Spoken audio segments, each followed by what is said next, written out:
आज हम लोग पढ़ने वाले हैं सेल साइकिल, सेल डिवीजन और क्रोमोसोम्स के बारे में। तो हम लोगों की जिंदगी का सबसे मेन जो एम होता है वो होता है रिप्रोडक्शन करना। सबसे मेन एम होता है रिप्रोडक्शन। रिप्रोडक्शन 3 लेवल पे होता है। एक ऑर्गेनिज्म लेवल पे, ऑर्गेनिज्म लेवल पे यानी कि हम जैसे इंसान जानवरों में जो होता है, कुत्तों में, बिल्लियों में होता है। फिर उसके बाद रिप्रोडक्शन होता है सेलुलर लेवल पे। सेलुलर लेवल पे जो सेल्स होते हैं, छोटे छोटे हमारे शरीर के जो हिस्से हैं वो डिवाइड होते हैं, तो उससे सेलुलर लेवल पे होता है। फिर होता है मॉलिक्यूलर लेवल पे।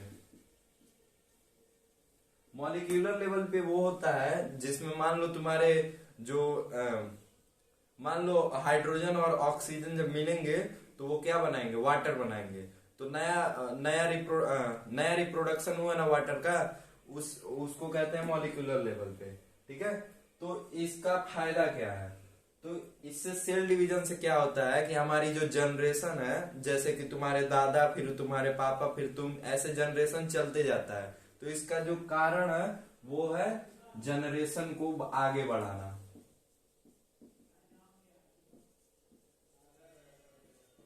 ठीक है, सेल डिवीजन में होता क्या है कि मान लो एक पहले से एक सेल होगा, अगर उसमें से एक नया सेल बन जाए, मान लो तुम्हारे पापा में से तुम बन गए, तो वो प्री एग्जिस्टिंग है, मतलब तुम्हारे पापा पहले से और तुम नए नए बने हो।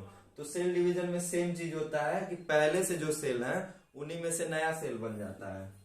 ठीक है, production of new cell from pre existing.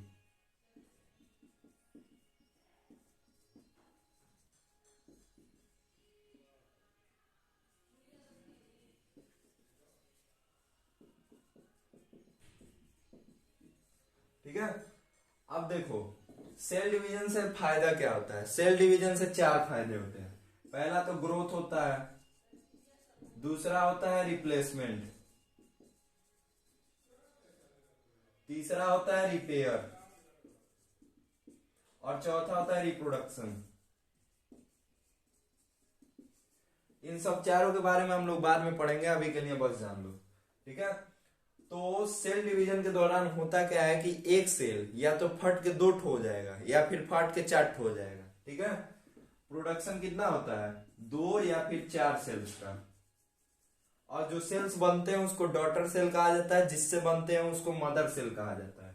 ठीक है, तो मान लो तुम्हारे पापा में से तुम में जो कैरेक्टर आएंगे, लोग नहीं कहते हैं कि तुम्हारी शक्ल तुम्हारे पापा से मिलती है, तो वो कैरेक्टर कैसे आता है? वो कैरेक्टर आता है तुम्हारे जीन्स से। जीन्स जो होते हैं वो क्रोमोसोम पे प्रेजेंट होते हैं, क्रोमोसोम पे। जीन्स से तुम्हारे पापा में तुम में कैरेक्टर आते हैं और जीन्स तुम्हारे क्रोमोसोम में प्रेजेंट होते हैं।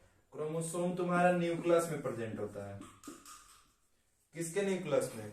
एटम के न्यूक्लियस में नहीं, सेल के न्यूक्लियस में, ऑफ सेल। ठीक है, न्यूक्लियस ऑफ सेल पे क्रोमोसोम प्रेजेंट होता है। ठीक है, तुम्हारे जो कैरेक्टर है जीन्स के द्वारा आते हैं। ठीक है, डायरेक्ट नहीं आ जाता है, क्रोमोसोम का एक पार्ट है जीन, इन्हीं के क्रोमोसोम की वजह से आता है। ठीक है, समझ में आया? अब पढ़ लेते हैं सेल साइकिल के बारे में। सेल साइकिल, ठीक है, सेल साइकिल होता क्या है ये जान लो। कोई भी सेल अगर वो कैपेबल है डिवीजन करने के लिए, मतलब विभाजित होने के लिए, तो वो एक इवेंट के, मतलब इवेंट से पास करता है जो बार बार होता रहता है, उसकी लाइफ आफ्टर लाइफ होती रहती है। एक सेल है वो डिवाइड होके 2 हो जाएगा, फिर वो 2 होके 4 हो जाएंगे, 4 से 8, 8 से 16, ऐसे करते जाएगा। तो रेकरिंग मतलब कि होते रहता है, एकदम रेगुलर इंटरवल पे होते रहता है। इसी को सेल डिवीजन कहते हैं। तो cell division, every cell capable of division passes through recurring, recurring मतलब कि बार बार ये मतलब होते रहता है, रिपीट होते रहता है, रेकरिंग इवेंट्स। और इसी को कहा जाता है तुम्हारा सेल साइकिल। इसका डेफिनेशन बुक में दिया होगा तुम लोगों के। ठीक है, और देखो सेल साइकिल तो हम लोग जान चुके हैं। अब जान लेते हैं कि मान लो एक सेल डिवाइड हुआ दो सेल में, ठीक है। दो सेल से अगर ये दोबारा डिवाइड होगा, ठीक है, तो इस डिवीजन के टाइम को, इस गैप को कहा जाता है तुम्हारा जनरेशन टाइम। अगर मान लो एक सेल है वो डिवाइड हुआ दो सेल में डिवाइड हुआ, ठीक है, ये तो मान लो पहला स्टेज है, इसमें कोई जनरेशन टाइम नहीं है। अब ये जब दूसरी बार डिवीजन के लिए कैपेबल हो जाएगा, मतलब उसकी क्षमता हो जाएगी, तो वो कहलाएगा, इस गैप को जितना टाइम उसको लगेगा उसको कहा जाएगा जनरेशन टाइम। ठीक है ना, समझ में आ गया। अब देखो सेल साइकिल के दो फेजेस होते हैं। पहला होता है इंटरफेज और दूसरा होता है माइटोटिक फेज। इंटरफेज में क्या होता है कि सेल डिवाइड नहीं होता है, ध्यान से सुनना है, सेल डिवाइड नहीं होता है, इसीलिए इसको कहा जाता है नॉन डिवाइडिंग फेज कहा जाता है इसको, और इसको कहा जाता है डिवाइडिंग फेज। ठीक है, अब हम लोग डिटेल में पढ़ेंगे इंटरफेज और माइटोटिक फेज के बारे में।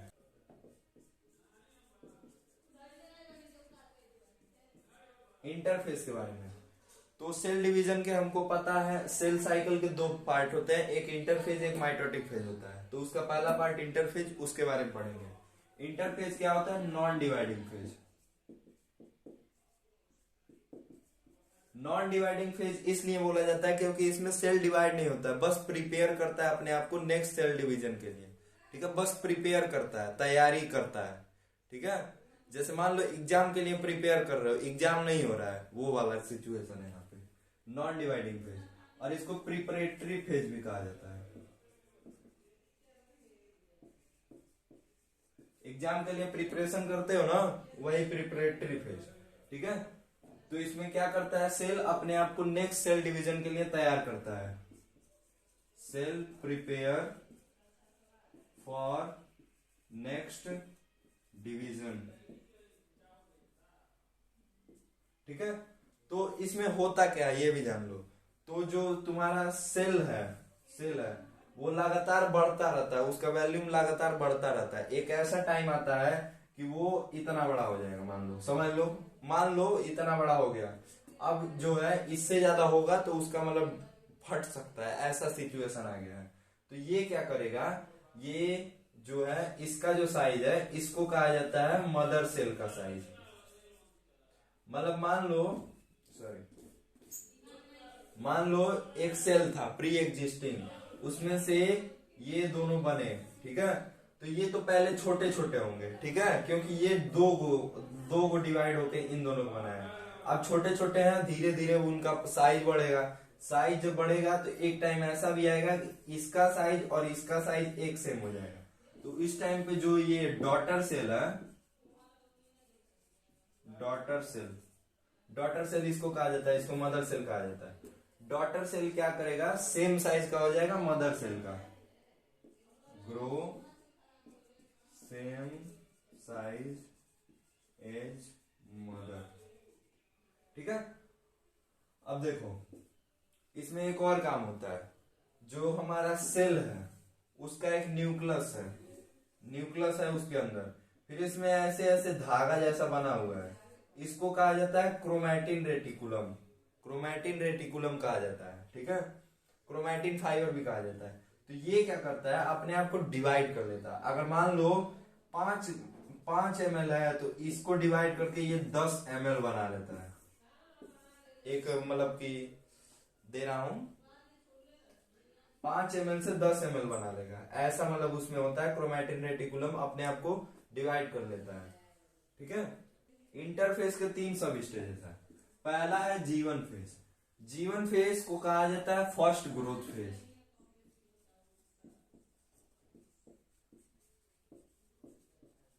बस इसका नाम है फर्स्ट ग्रोथ फेज। दूसरा कहा जाता है इसको पोस्ट माइटोटिक फेज।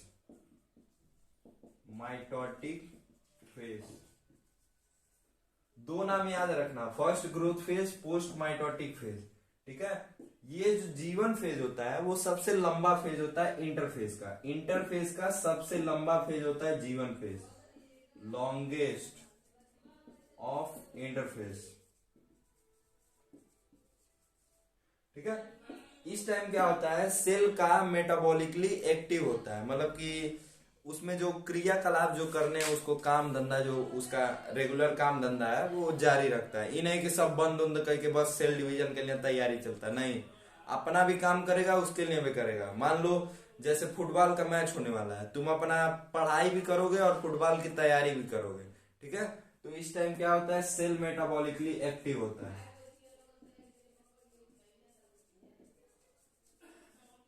एक्टिव। ठीक है।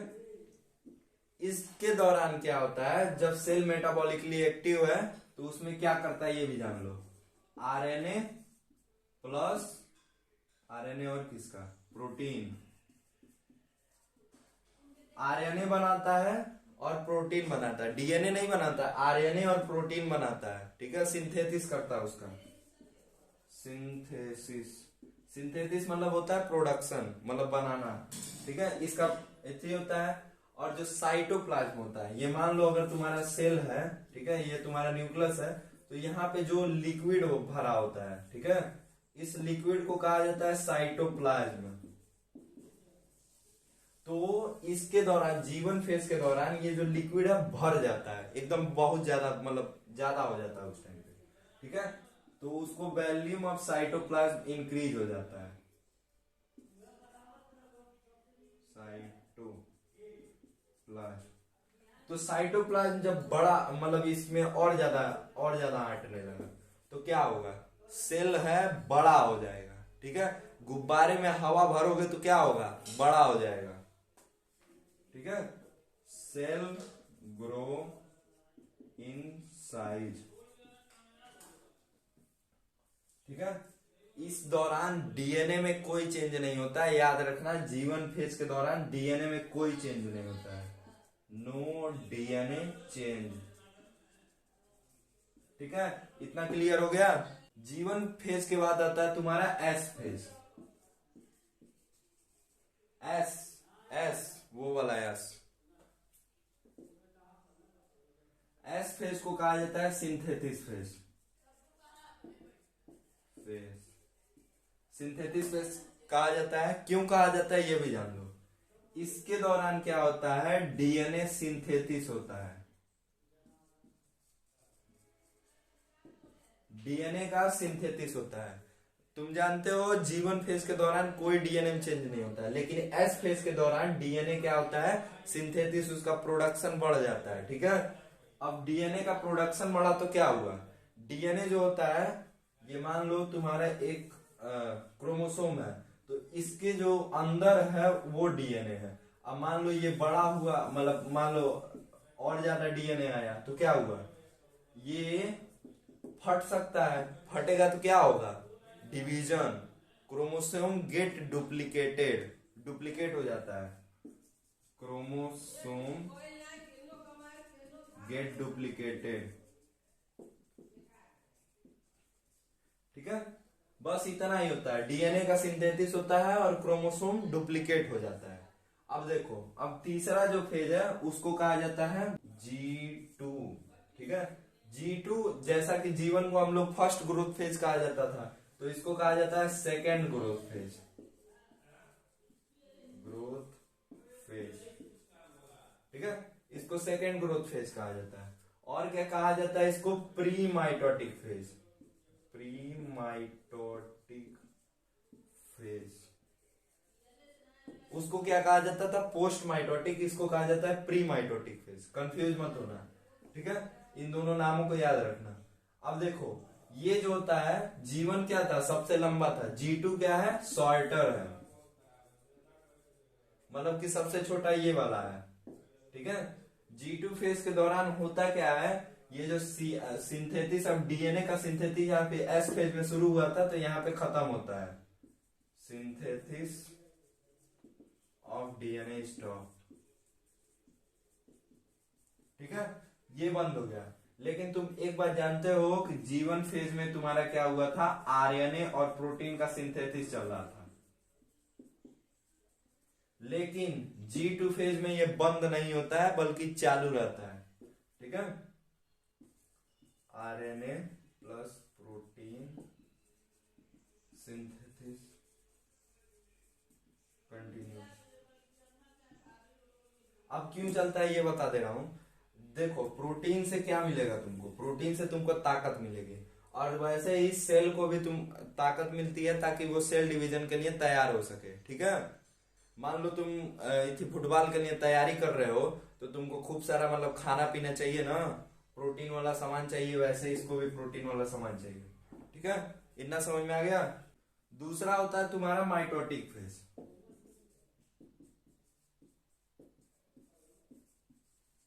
माइटोटिक फेज तुम्हारा सेल डिवीजन का दूसरा पार्ट है। पहला पार्ट था इंटरफेज। ठीक है, ये जो तुम्हारा होता है ये डिवाइडिंग फेज होता है। इसमें सेल का डिवीजन टेक प्लेस करता है। दूसरा पॉइंट है इसमें न्यूक्लियस और साइटोप्लाज्म क्या करते हैं, दो में डिवाइड हो जाते हैं, दो डॉटर सेल। ठीक है, देखो ये तुम्हारा सेल है, इसमें न्यूक्लियस है, न्यूक्लियस डिवाइड हुआ, साइटोप्लाज्म जो तुम्हारा है वो भी डिवाइड हुआ।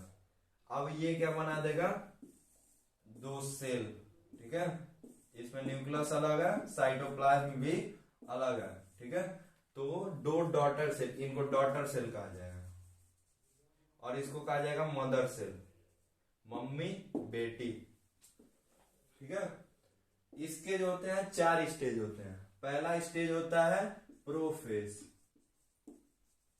दूसरा होता है मेटाफेज, तीसरा होता है एनाफेज, चौथा होता है टेलोफेज। ठीक है, 4 फेजेस, प्रो मेटा एना टेलो। ठीक है, ऐसे याद रख लेना, प्रो मेटा एना टेलो। माइटोटिक फेज का देखो एक और पॉइंट है माइटोटिक फेज में, ये देख लो, ये जो सेल साइकिल है तुम्हारा एकदम एंडलेसली नहीं चल सकता कि जिंदगी भर चलता ही रहेगा, सेल हमेशा डिवाइड ही रहेगा। कहीं कहीं पे ये परमानेंटली स्टॉप हो जाता है। परमानेंट मतलब एकदम खत्म, उसके एक बार हो गया उसके बाद होगा ही नहीं। ये कहां पे होता है, ब्रेन में, दिमाग में और नर्व सेल में। नर्व सेल में क्यों नहीं होता है ये तुम लोगों को पता होगा, क्योंकि उसके पास क्या नहीं होता है, सेंट्रोमियर, उसके पास सेंट्रोमियर नहीं होता है, इसीलिए नर्व सेल में नहीं हो पाता है। ठीक है, एक ही बार हो पाएगा। कहीं कहीं पे ये टेम्परेरी स्टॉप होता है, टेम्पोरेरी। जैसे कि तुम्हारा जो लीवर है ना तुम्हारा, LIVER, लीवर के जो सेल्स होते हैं वो 2-3 साल पे फिर से मतलब कि डिवीजन करते हैं। क्यों करते हैं, मान लो तुम्हारा कुछ खराब हो गया तो उसको रिपेयर करने के लिए 2-3 साल बाद ये सब करते रहते हैं, बार बार करते रहते हैं, टेम्परेरी होता है ये। फिर उसके बाद आता है तुम्हारा जब तक जरूरत होती है, जब तक जरूरत होती है कहाँ कहाँ पे, तुम्हारा जो स्किन है, स्किन पे ये जो तुम्हारा नासूर है वहां पे देखते होगे, अगर तुम निकाल लिए तो फिर से जनरेट हो जाता है। कैसे जनरेट हो जाता है, सेल डिवीजन की वजह से जनरेट होता है। तो इसको कहा जाता है इपीडर्मिस। स्किन का जो सबसे ऊपर का लेयर है उसको इपीडर्मिस कहा जाता है। ठीक है, इपीडर्मिस। इपीडर्मिस में तब तक होता है जब तक जरूरत होती है। कितने दिन चलता है, 15 दिन। और दूसरी जगह होता है तुम्हारे इपिथेलियल लाइनिंग, अभी बता रहा हूं।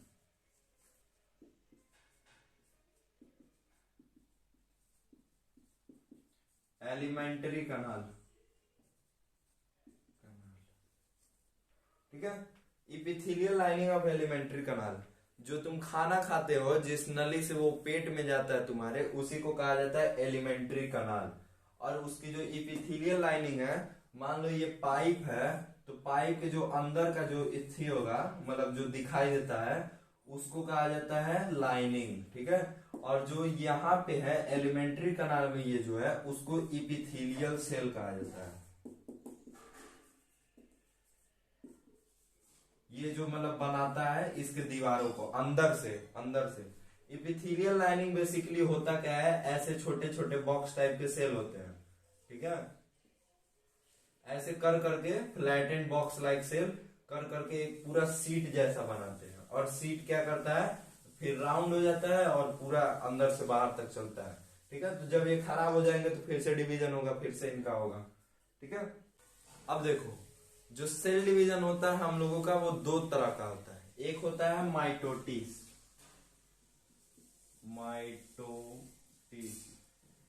एक माइटोटिस होता है, एक होता है माइटोटिक। बस स्पेलिंग का अंतर है इन दोनों में, माइटोटिस और माइटोटिक, ठीक है। माइटोटिस के दौरान एक मदर सेल क्या होता है, दो सेल फॉर्म करता है, ठीक है। कितना बना, दो ठो। और इसमें देखो माइटोटिक फेज में एक सेल डिवाइड होता है तो चार सेल बनते हैं। सबसे पहले ये दो सेल में डिवाइड होगा, फिर ये दोनों भी दो में डिवाइड होंगे, तब जाके एक माइटोटिक फेज तुम्हारा कंप्लीट होता है, ठीक है। इसको हम लोग डिटेल में पढ़ेंगे, अभी माइटोटिस पढ़ते हैं। माइटोटिस में क्या होता है, सेल डिवाइड हो जाता है दो डॉटर सेल में, और जो दोनों के दोनों डॉटर सेल होते हैं उसमें सिमिलर और सेम नंबर ऑफ क्रोमोसोम होते हैं। मतलब मान लो तुम्हारे पापा में जो क्रोमोसोम है तुम्हारे में भी वही क्रोमोसोम रहेंगे, दूसरे क्रोमोसोम नहीं आ जाएंगे, ठीक है। और वो सिमिलर रहेंगे और सेम नंबर, अगर उनमें 46 है तो तुम में भी 46 रहेंगे, ही नहीं 98 हो जाएंगे, ठीक है। ये पॉइंट समझ में आया, ठीक है। Number of chromosome remain same. तो देखो अब क्या है कि सेम नंबर ऑफ क्रोमोसोम रहता है तो इसलिए इसको कहा जाता है equational division, equational cell division, क्योंकि इसका सेम नंबर ऑफ क्रोमोसोम रहता है इसलिए इसको इक्वेशनल सेल डिवीजन कहा जाता है, ठीक है। और ये जो सेल डिवीजन है वो बॉडी के पार्ट में टेक प्लेस करता है, इसीलिए इसको कहा जाता है सोमैटिक सेल डिवीजन। सोमैटिक मतलब होता है बॉडी, सोमैटिक उसका साइंटिफिक नेम है बॉडी का, ठीक है। इसलिए इसको सोमैटिक सेल डिवीजन कहा जाता है, ठीक है। ये कंप्लीट होता है दो स्टेप में। पहला स्टेप है तुम्हारा कैरियोकाइनेसिस,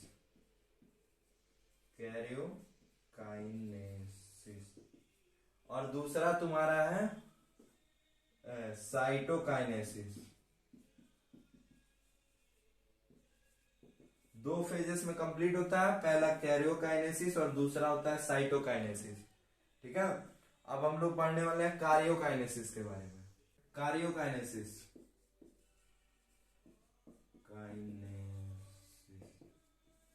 कार्योकाइनेसिस क्या होता है, इसमें जितने भी न्यूक्लियस में, इसको न्यूक्लियस कहा जाता है, न्यूक्लियस में जितने भी चेंजेस आएंगे, उसमें जितने भी बदलाव आएंगे उन सबको कैरियोकाइनेसिस के नाम से रिफर किया जाता है। कब आएंगे, सेल डिवीजन के दौरान। कुछ भी नहीं कि कभी भी आ जाएगा तो उसको कैरियोकाइनेसिस नहीं, सिर्फ सेल डिवीजन के दौरान, ठीक है। कैरियोकाइनेसिस क्या होता है, all changes in nucleus during cell division, ठीक है। अब इसके जो पहले चार पार्ट है, पहला पार्ट है प्रोफेज। प्रो मतलब होता है तुम्हारा फर्स्ट मतलब पहला, यानी कि सबसे पहला स्टेज है ये, ठीक है। अब देखो इसमें क्या होता है, शॉर्टेनिंग एंड, रुको बना रहे हैं सेल, ये सेल है तुम्हारा, ये न्यूक्लियर मेम्ब्रेन, न्यूक्लियोलस,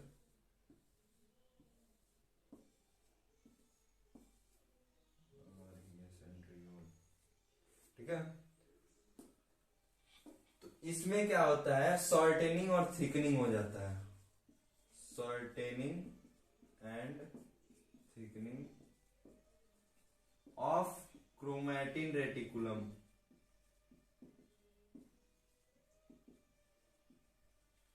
देखो सॉरी, क्रोमैटिन रेटिकुलम नहीं, क्रोमोसोम का, क्रोमोसोम का। ठीक है, ये थोड़ा स्ट्रक्चर में गड़बड़ी हो गया।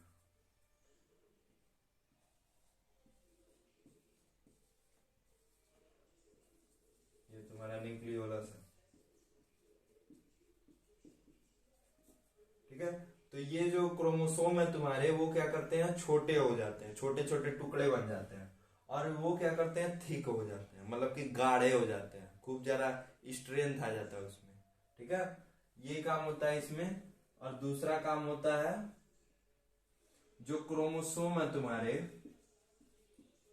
वो डिवाइड हो जाते हैं लॉन्गिट्यूडनली। ठीक है, ये ऐसे ऐसे मान लो तुम्हारा एक क्रोमोसोम है, तो ये लॉन्गिट्यूडनी यानी कि ऊपर से नीचे तक डिवाइड हो जाएगा, और क्या बनाएगा, सिस्टर क्रोमैटिड्स, सॉरी सिस्टर नहीं, अभी क्रोमैटिड, क्रोमैटिड। ठीक है, ये कैसा दिखेगा, ये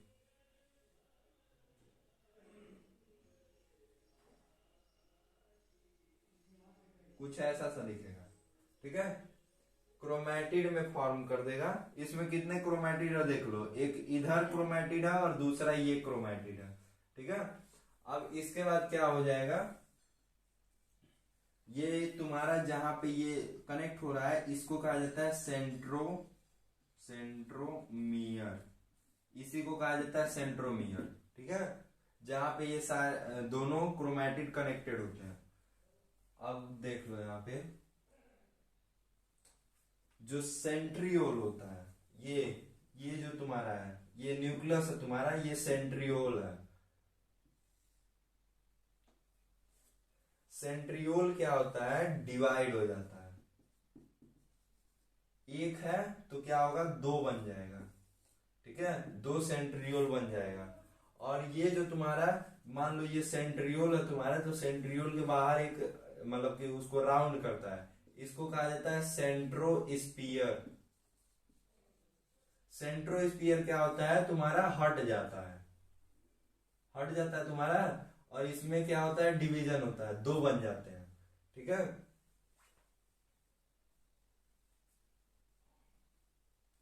अब क्या होता है तुम्हारा, ये मान लो तुम्हारा डिवाइड होके दो ठो बन गया। अब ये एक इधर चला जाएगा, एक इधर चला जाएगा। ठीक है, यहां से एक मान लो इधर मूव कर दिया, दूसरा इधर मूव कर दिया, ऑपोजिट पोल की तरफ मूवमेंट हो जाता है इन सबका। आगे सब ऑपोजिट पोल पे क्या है, ये सेंट्रियोल्स। सेंट्रियोल्स में से क्या तो होता है तुम्हारा, छोटे छोटे एस्टर जैसे चीजें निकलती रहती हैं, सूरज की किरणों की तरफ, जैसे तुम पेंटिंग में बनाते हो वैसे ही एस्टर निकलने लगती हैं, इन एस्ट्रल रेस निकलने लगती हैं, एस्ट्रल रेस, एस्ट्रल रेस कहा जाता है इनको को। और सेंट्रियोल और एस्ट्रल रेस को मिला के तुम्हारा बनता है, सॉरी यहाँ पे सेंट्रियोल, सेंट्रियोल ये बीच वाला plus astral rays is equal to aster. Centriole और एस्ट्रल रे को एस्टर कहा जाता है, ये नहीं कि एस्ट्रल रो को एस्ट्रल नहीं कहा जाता है, सेंट्रियोल और एस्ट्रल रो को मिलाकर एस्ट्रल, सेंट्रियोल और एस्ट्रल रेस को मिलाकर एस्टर बनता है। ठीक है, याद रखना। अब ये आईलैसेस लाइक स्ट्रक्चर निकल गए तुम्हारे। ठीक है,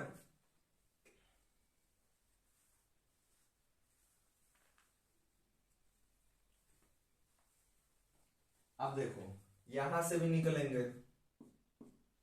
ठीक है, अब इन दोनों में से क्या होता है, धागा जैसा चीज निकलने लगता है, ऐसे ऐसे ऐसे,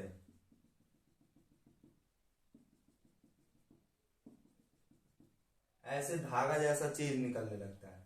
ये तुम्हारे बने होते हैं प्रोटीन से, प्रोटीन के बने होते हैं, ये प्रोटीनेसियस होते हैं। ठीक है, कैसे होते हैं, थ्रेड लाइक, धागे जैसे, ठीक है। इनको कहा क्या जाता है ये भी सुन लो, स्पिंडल फाइबर। इसको कहा जाता है स्पिंडल फाइबर। ये जो धागे जैसे चीजें निकल रही हैं तुम्हारी, इसको स्पिंडल फाइबर कहा जाता है, ठीक है। अब तुम्हारे धागे जैसी चीजें भी निकल गई।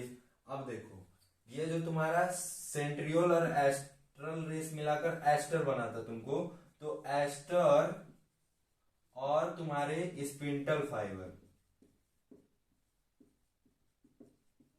इसको मिलाकर तुम्हारा बनेगा, क्या बनेगा, स्पिंडल, स्पिंडल और माइटोटिक अपार्टस। बस ये नाम है, माइटोटिक अपार्टस, स्पिंडल और माइटोटिक अपार्टस, ठीक है। किसको मिला के, एस्टर और स्पिंडल फाइबर। और एस्टर कैसे बनता है, सेंट्रियोल और एस्ट्रल रेस को मिलाकर। इतना याद रखना, कभी भी पूछ सकता है।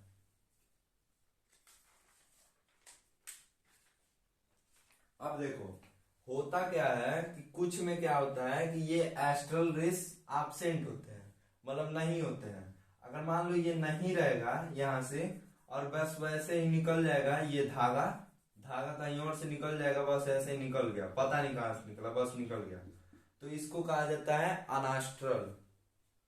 अगर विदाउट एस्टर होगा, विदाउट एस्टर, एस्टर के बिना होगा तो अनास्ट्रल, स्पिंडल, ठीक है। अगर ये रहेगा, ठीक है, अगर ये रहेगा तो इसको कहा जाएगा विथ एस्टर, और इसको कहा जाता है एम्पी एस्ट्रल, स्पिंडल,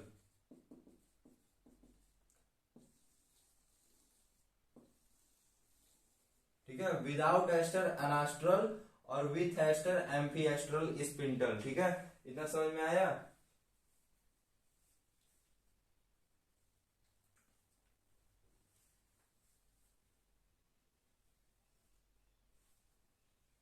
अब इसमें दो और चीजें होती हैं। सबसे पहला जो चीज होता है कि ये जो तुम्हारे ये क्या है, इसको क्रोमोसोम है, ये क्या होंगे, कनेक्ट हो जाएंगे इन सबसे। फिर से बना दो, ये तुम्हारा न्यूक्लियोलस, ये तुम्हारे धागे, ठीक है। अब ये तुम्हारे जो है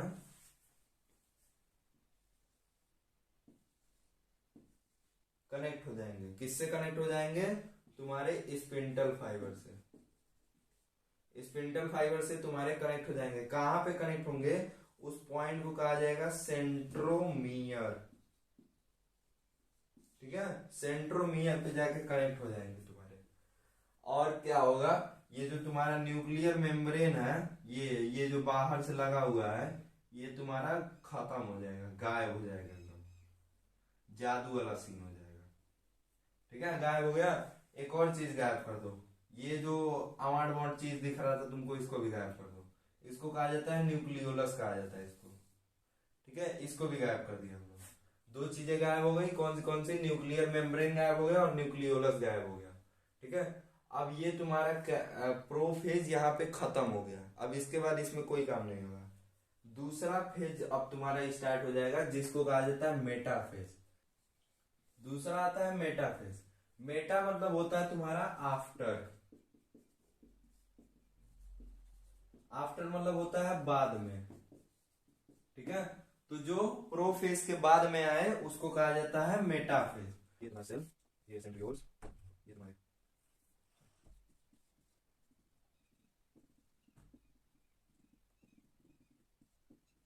ठीक है। तो ये तुम्हारे एस्टर हो गए, और ये तुम्हारे क्या हो गए, क्रोमोसोम। क्रोमोसोम क्या करते हैं कि वो रैंडम मोशन दिखाने लगते हैं, इधर उधर भागने लगते हैं। भाग भाग के ये क्या करते हैं कि एक प्लेट पे आके खत्म हो जाते हैं। ये जो तुम्हारा पूरा अरेंजमेंट हो जाता है, ऐसे हो जाता है, तुमको दिखा रहा हूं।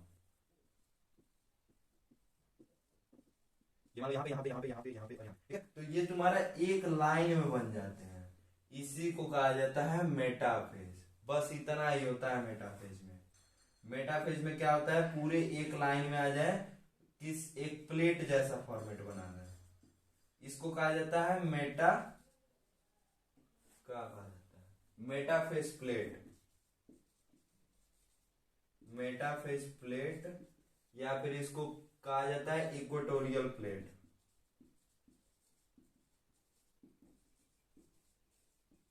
ठीक है, तो ये जब एक लाइन में बन जाए तो उसको कहा जाएगा मेटाफेस प्लेट या इक्वेटोरियल प्लेट, और इसी को कहा जाता है मेटाफेस जब ये सारे रैंडम मोशन दिखा दिखा के एक मतलब लाइन में आ जाए। ठीक है, अब ये लाइन में आ गया, अब तुम्हारा यहां से स्टार्ट होगा एनाफेस। एनाफेस तीसरा फेज है। एना मतलब होता है बैक, बैक मतलब होता है पीछे। ठीक है, तो ये जो होता है सेंट्रोमियर, ये मान लो तुम्हारा ऐसे बना था ना। ठीक है, यहाँ पे सेंट्रोमियर है तुम्हारा, सेंट्रोमियर। ठीक है, सेंट्रोमियर क्या होगा, ये स्प्लिट हो जाएगा। पहले तो ये क्रोमोसोम स्प्लिट हुए थे तो क्रोमैटिड सिस्टर क्रोमैटिड बने थे। अब क्या होगा, सेंट्रोमियर तुम्हारा जो बीच में कनेक्टिंग पॉइंट है वो भी डिवाइड हो जाएगा। ठीक है, तो अब ये ऐसे बन जाएगा।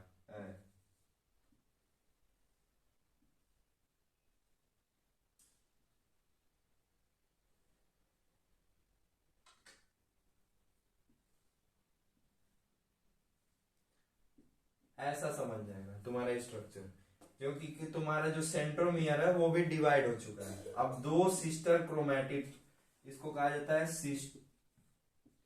Sister chromatids.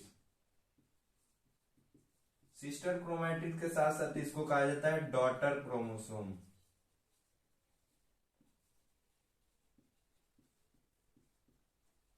ठीक है, अब ये तो इसमें क्या होगा तुम्हारा, ठीक है, ऐसा साइड जाएगा। अब क्या है, एनाफेज में इसके बाद क्या होता है, ये जो होते हैं ये जो सिस्टर क्रोमैटिड तुम्हारे बने हुए हैं, सिस्टर क्रोमैटिड। ठीक है, तो सिस्टर क्रोमैटिड बने हुए हैं। अब ये ऑपोजिट डायरेक्शन में भागने लगते हैं। इधर ये वाला इधर चलाएगा, ये वाला इधर चलाएगा। कैसे आता है ये बता देता हूं।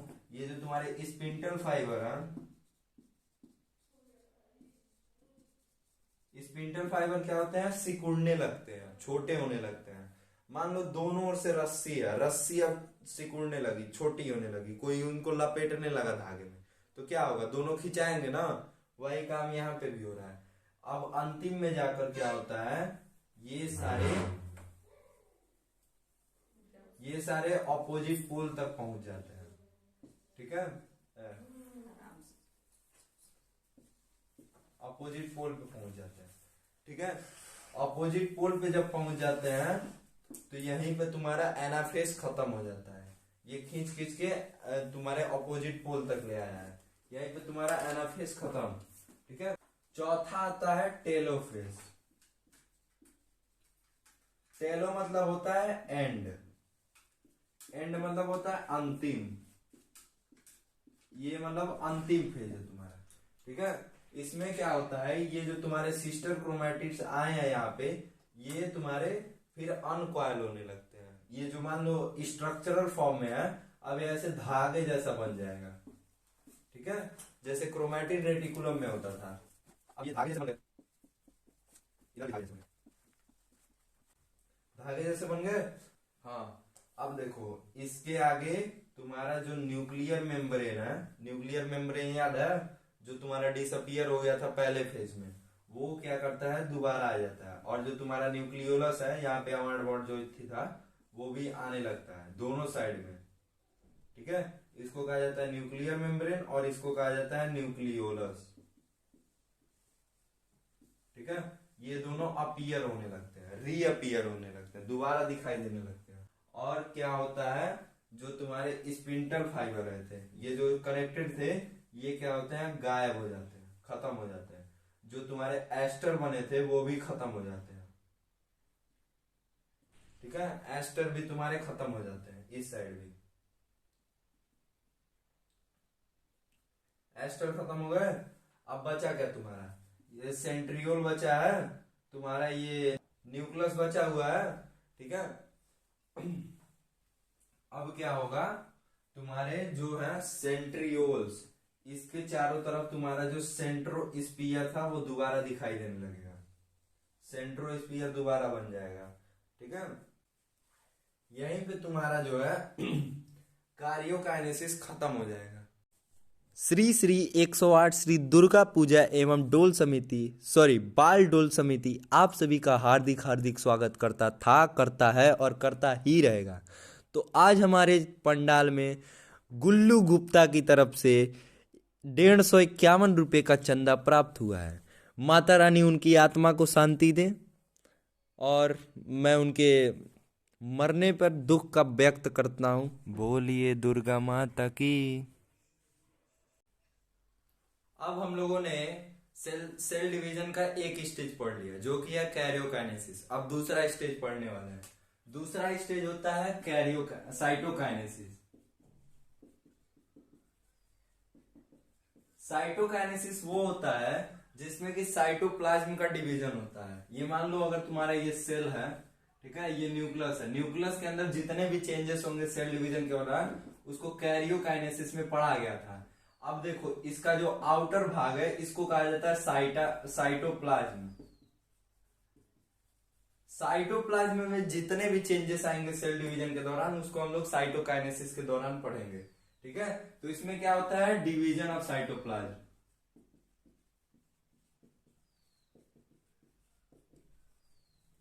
मान लो ये तुम्हारा सेल था, ठीक है, इसमें तुम्हारा न्यूक्लियस दो जगह हो गया, दो सेंट्रॉइड्स भी बन गए। ठीक है, न्यूक्लियस और ये सेंट्रॉइड। अब ये सेंट्रोसोम बन गया है। ठीक है, तो अब सेल जो है मान लो दो बन गया। अब इसको जो है डिवाइड करना है, दो हिस्सों में बांटना है। वो कैसे होगा, अगर इसको जो साइटोप्लाज्म है, ये जो पूरा साइटोप्लाज्म है इसको दो हिस्सों में डिवाइड करेंगे तभी सेल डिवीजन कंप्लीट होगा। तो इसमें डिवीजन ऑफ साइटोप्लाज्म होता है। प्लांट में जब ये होता है, जब पौधों में होता है तो ये सेल प्लेट के फॉर्मेशन से होता है। हम लोग आगे पढ़ने वाले हैं, अभी बस जान लो, सेल प्लेट के फॉर्मेशन से। और एनिमल्स में क्या होता है, फोरो की वजह से होता है। फोरो मतलब गड्ढा होता है। मान लो एक लकड़ी का टुकड़ा है, इसमें मान लो कहीं पे कुल्हाड़ी से एक छेव मार दिए तो जहां पे छेव मारोगे गड्ढा हो जाएगा, उसी गड्ढे को फोरो बोल दिया जाता है।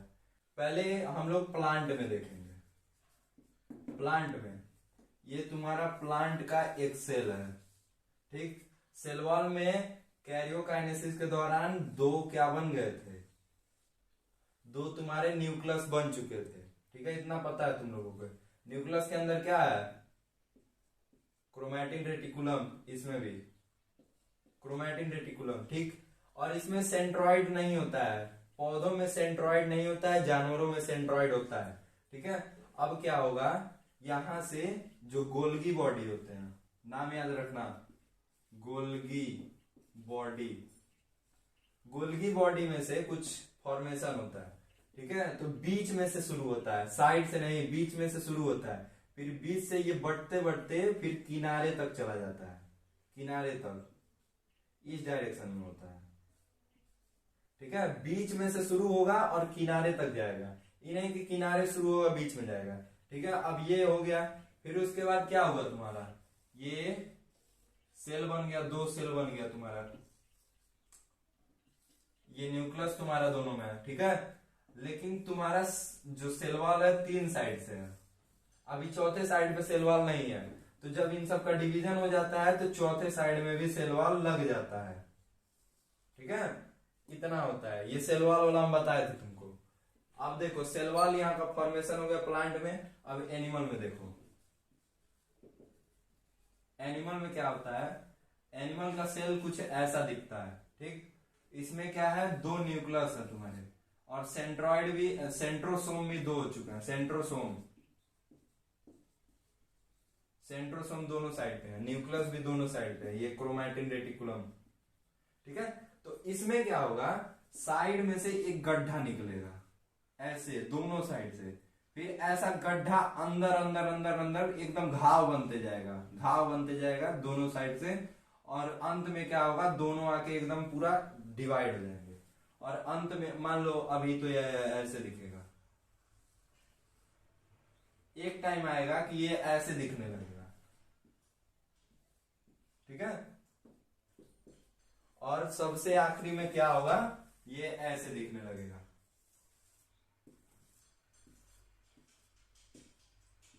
ये तुम्हारा क्या है, सेंट्रोसोम, और ये क्या है, न्यूक्लियस, और ये तुम्हारे क्या है, डॉटर सेल्स। और जिससे बनता है उसे क्या कहते हैं, जिससे बनता है उसे कहते हैं मदर सेल, मम्मी वाला सेल, ठीक है। मदर सेल से दो डॉटर सेल का फॉर्मेशन हो चुका है तुम्हारा। इसमें न्यूक्लियस अलग है, फिर उसके बाद सेंट्रोसोम भी तुम्हारा अलग है। प्लांट वाला और एनिमल वाला तुम लोगों को समझ में आ गया, ठीक है ना। अब देख लेते हैं सिग्निफिकेंस ऑफ माइटोटिस।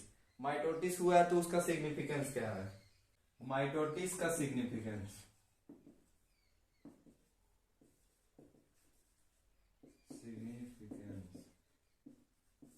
ठीक है। माइटोटिस के सबसे पहले सिग्निफिकेंस में आता है मेंटेनेंस ऑफ क्रोमोसोम नंबर।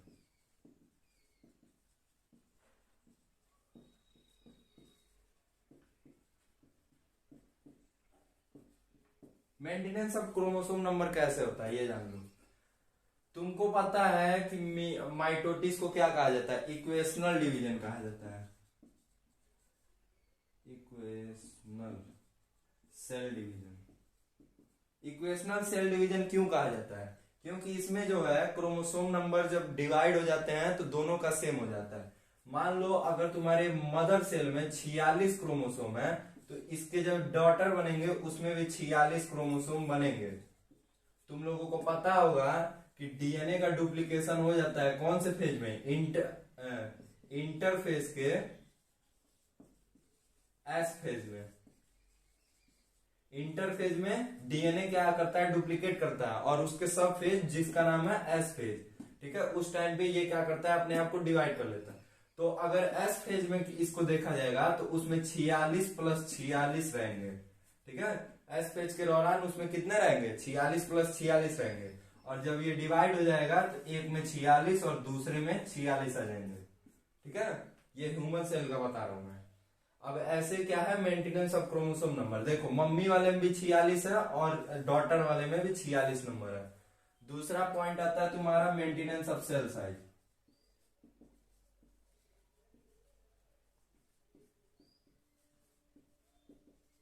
ठीक है, मेंटेनेंस ऑफ सेल साइज कैसे होता है, ये तुम्हारा एक नया फॉर्म सेल है, इसको क्या कहते हैं, डॉटर सेल। अब देखो दुनिया में कोई भी चीज है, चाहे तुम हुए चाहे कोई जानवर है, तुम देखते होगे पहले वो छोटा रहता है फिर बड़ा होते जाता है, कोई पेड़ है छोटा है बड़ा होते जाता है। तो ये सेल भी क्या करते हैं, ये छोटे से निकलते हैं और फिर बड़े बड़े बड़े बड़े होते जाते हैं, ठीक है। तो अगर मान लो ये इंडिफिनिटली अगर बड़े ही होते जाए तो कभी इनकी सीमा कोई होगी, नहीं होगी ना। इसीलिए क्या करता है कि वो जो क्रोमोसोम नंबर है उसमें प्रेजेंट होता है कि इतना बड़ा हो जाएगा, अब इसका डिवीजन करना है। मान लो अगर तुम्हारे बॉडी के सेल्स बड़े होते गए तो तुम्हारा क्या होगा, ये मान लो हाथ है, ये उंगली हमेशा मोटी होती जाएगी, उसका कोई लिमिट ही नहीं रहेगा, ठीक है। इसीलिए इसका सेल का साइज भी मेंटेन करने में काम आता है डीएनए का। तीसरा है ग्रोथ में। मान लो एक आम का पेड़ है, आम का पेड़ सबसे पहले एक छोटा सा पौधा लगाते हो, पौधा लगाने से वो बड़े बड़े बड़े बड़े होते जाता है। कैसे होते जाता है, उसके जो सेल होते हैं वो अपने आप को डिवाइड करते हैं, 1 का 2 होता है, 2 का 4 होता है और 4 का 14 होता है। वो वाला फॉर्मूला याद होगा तुमको, 1 का 2 बनेगा, 2 का कितना बनेगा, 2 का 4 बनेगा, 4 का कितना बनेगा, 4 का 8 बनेगा, 8 का 16, 16 32। ऐसे छोटे से एक सेल से शुरू होगा तो पता नहीं कितना तक चला जाएगा, मिलियंस एंड ट्रिलियन सबसे।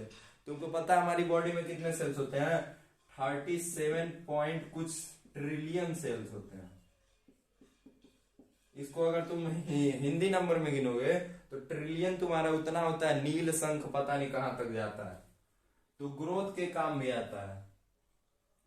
चौथा होता है रिप्लेसमेंट। रिप्लेसमेंट कैसे होता है, तुम्हारा मान लो सेल है, सेल आरबीसी तुमको पता होगा, आरबीसी आरबीसी क्या होता है, उसकी लाइफ 120 दिन होती है। 120 दिन के बाद आरबीसी खत्म हो जाता है। तो मान लो अगर खत्म हो गया, मान लो हमारे बॉडी में 46 थे, 46 नहीं 100 ले लो, 100 आरबीसी थे, 120 दिन कंप्लीट हुए, 100 के 100 खत्म हो गए। अब तुम्हारा बॉडी जिंदा रहेगा? कोई ऑक्सीजन का वो मतलब ट्रांसपोर्ट टेक प्लेस करेगा नहीं ना, इसीलिए फॉर्मेशन होता रहता है। ठीक है, तो कैसे होता है? क्रोमोसोम की वजह से। क्रोमोसोम के पास इंफॉर्मेशन रहती है कि जितना हम लोग डिस्ट्रॉय कर रहे हैं उतना हमको फिर से बनाना है, ताकि उसका इक्विलिब्रियम मेंटेन रहे, तो रिप्लेसमेंट में काम आता है। अच्छा, तुम्हारी बॉडी में इतना जान लो, 3 बिलियन सेल। कितने टाइम में? एक दिन में 3 बिलियन सेल। 3 बिलियन जानते हो कितना होगा? 3 अरब होता है शायद, हमको याद नहीं है, लेकिन 3 बिलियन सेल एक दिन में मरते हैं, और इतना ही सेल तुम्हारे बॉडी में रोजाना फॉर्मेशन करते हैं। ठीक है, अब देखो रिपेयर, देखो रिप्लेसमेंट तो होता रहता है, सेल मरते रहते हैं, जिंदा होते रहते हैं, लेकिन मान लो कभी कभी तुमको चोट लग जाता है, घाव लग जाता है। ठीक है, कभी गहरा घाव लगता है, कभी छिछला घाव लगता है, तो रिप्लेसमेंट के दौरान रिपेयर के दौरान क्या होता है, मान लो ये तुम्हारा समझ लो हाथ है, ठीक, यहाँ पे तुमको चोट लगा है, इतने दूर के सारे सेल्स गायब हो गए, लेकिन यहाँ पर तो सेल्स हैं, ये पूरे सेल्स हैं, ये क्या करेंगे, अपने आप को डिवाइड करेंगे, डिवाइड करते रहेंगे, एक टाइम ऐसा आएगा कि ये पूरा घाव भर जाएगा। ठीक है, भर गया घाव, ऐसे ही भरता है, तुम देखते हो कि घाव लगता है तो किनारे से भरते भरते भरते भरते अंदर तक जाता है। तो ऐसे रिपेयर में भी काम आता है। रिपेयर के बाद किस में आता है? एसेक्सुअल रिप्रोडक्शन में।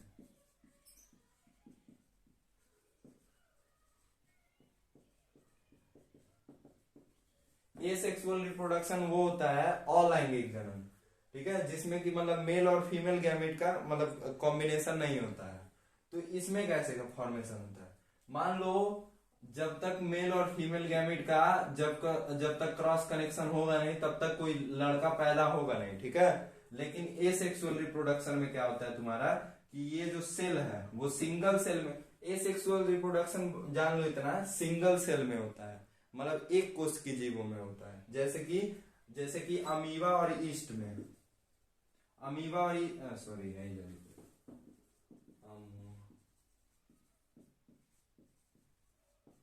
अमीबा और ईस्ट में होता है, वो सिंगल सेल पे होता है। तो सिंगल सेल क्या करेंगे, अपने आप को डिवाइड करेंगे। ठीक है, डिवीजन कैसे करेंगे? माइटोटिस की वजह से। तो डिवाइड करेंगे, अब 2 बन गया। ठीक है, ऐसे इनका संख्या बढ़ता रहेगा, डिवाइड करते रहेंगे, बढ़ता रहेगा बढ़ता रहेगा बढ़ता रहेगा, खत्म होता रहेगा। ठीक है, एक ओर से ये बनते जाएंगे, एक ओर से खत्म होते जाएंगे। ठीक है, तो इस सब एसेक्सुअल रिप्रोडक्शन भी यहाँ पे हो रहा है। ठीक है, अब उसके बाद आता है तुम्हारा रीजेनरेशन, 7वां पॉइंट।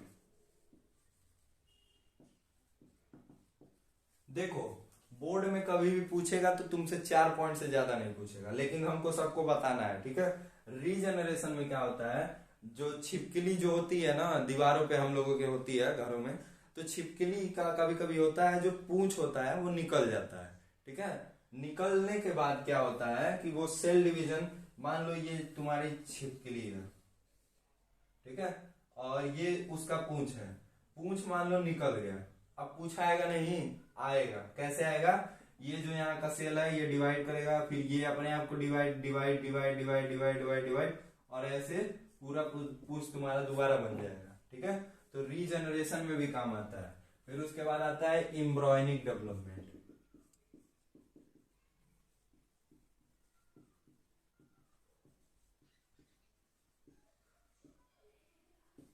एम्ब्रॉयनिक डेवलपमेंट होता क्या है, जब जब लड़का माँ की गोद में होता है, ठीक है, तो उस टाइम जब उसकी एम्ब्रॉयो में यानी कि भ्रूण में जब होता है, ठीक है, तो उस दौरान वो सिंगल सेल होता है, एक सेल होता है। अब ये एक सेल डिवाइड होगा, फिर तुम्हारा नाक कान पूंछ कहाँ होता है, नाक कान सब कुछ तुम्हारा धीरे धीरे बनता जाएगा, आंखें बनेंगी, फिर तुम्हारा हार्ट बनेगा, पता नहीं क्या क्या बनेगा। तो वो सब एम्ब्रॉयनिक डेवलपमेंट कैसे होता है, सेल डिवीजन की वजह से ही होता है। ठीक है, अब दूसरा वाला जो डिवीजन है उसको कहा जाता है मियोसिस। मियोसिस मियोसिस में क्या होता है, एक मदर सेल से 4 सेल फॉर्म होते हैं।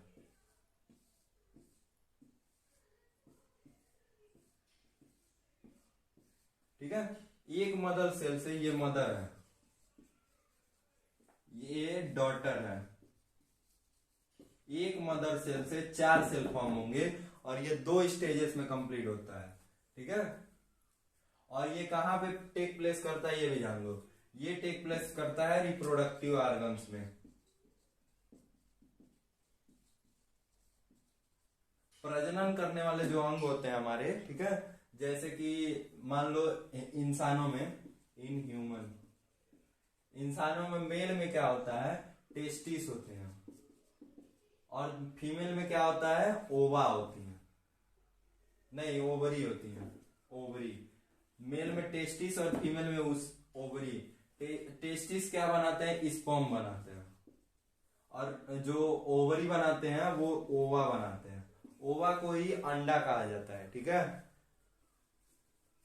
अब देखो, जो ये इंसानों का था, अब फ्लावरिंग प्लांट का भी देख लो। फ्लावरिंग प्लांट, फ्लावरिंग प्लांट वो होते हैं जो मतलब फूल खिलते हैं, जिसमें फूल खिलता है उसे फ्लावरिंग प्लांट कहते हैं। फ्लावरिंग प्लांट में होते हैं एंथर और होते हैं ओवरी। एंथर मेल होता है और ओवरी फीमेल होता है। एंथर क्या बनाता है, पॉलन ग्रेन्स, और जो ओवरी होता है वो तुम्हारा बनाता है ओव्यूल्स। ये तुम्हारे कभी एग्जाम में पूछेगा नहीं, लेकिन जानना जरूरी है। ठीक है, तो एंथर क्या बनाता है, पॉलन ग्रेन्स, और ओवरी क्या बनाती है, ओव्यूल्स बनाती है। ठीक है, फ्लावरिंग प्लांट में। तो ये जो डिवीजन होता है वो तुम्हारा 2 स्टेजेस में होता है। अभी 2 स्टेजेस के बारे में पढ़ेंगे। कितने सेल्स बने हमारे, 4 सेल्स। तो हर एक सेल में क्या होता है, मान लो अगर 46 सेल मदर में है तो 23 सेल दोनों डॉटर सेल में होंगे, मतलब कि इसका आधा हो जाएगा। और ये जो क्रोमोसोम होंगे वो सेम, मतलब 46 है तो 23 जो है वो दोनों सेम टाइप के रहेंगे। मान लो अगर तुम्हारा 23 सेल है, ठीक है, 23 में से पहला वाला है तुम्हारा नाक के लिए, सॉरी नोज, दूसरा है तुम्हारा हैंड के लिए, हाथ के लिए, तीसरा तुम्हारा आई के लिए। ठीक है, तो 23 सेल हैं तुम्हारे पास, तो 23 कैरेक्टर के लिए होगा। ये एग्जांपल दे रहा है, ऐसा होता नहीं है। ठीक है, तो नोज, हैंड, आई और ऐसे 23 सेल इसमें रहेंगे और इसमें भी सेम रहेंगे। कैसे रहेंगे ये जान लो। ये जो 46 होता है ये 2 चेन में फॉर्म होता है, 2 चेन मतलब 2 सीरीज में होता है। इसमें 23 होते हैं और 23, इसको कहा जाता है पेयर। पेयर मतलब जोड़े में होते हैं। ठीक है, तो अगर मान लो यहाँ पे नोज वाला है तो इसमें भी नोज वाला यहीं पे रहेगा। ठीक है, इसको कहा जाता है होमोलोगस क्रोमोसोम। होमोलोगस क्रोमोसोम क्या किसे कहा जाता है, जिसमें जो जीन्स होते हैं वो एक जगह पे पाया जाता है। अगर यहाँ पे नोज वाला है तो यहाँ भी नोज वाला रहेगा। ठीक है, इसी को जीन्स कहा जाता है। जीन्स अगर दोनों एक सेम जगह पे होंगे तो उसको होमोलोगस क्रोमोसोम कहेंगे। ठीक है, हाँ बस इतना ही होता है। और देखो, इसको क्या कहा जाता है, रिडक्शनल डिवीजन। रिडक्शनल डिवीजन क्यों कहा जाता है अभी बता रहा हूं।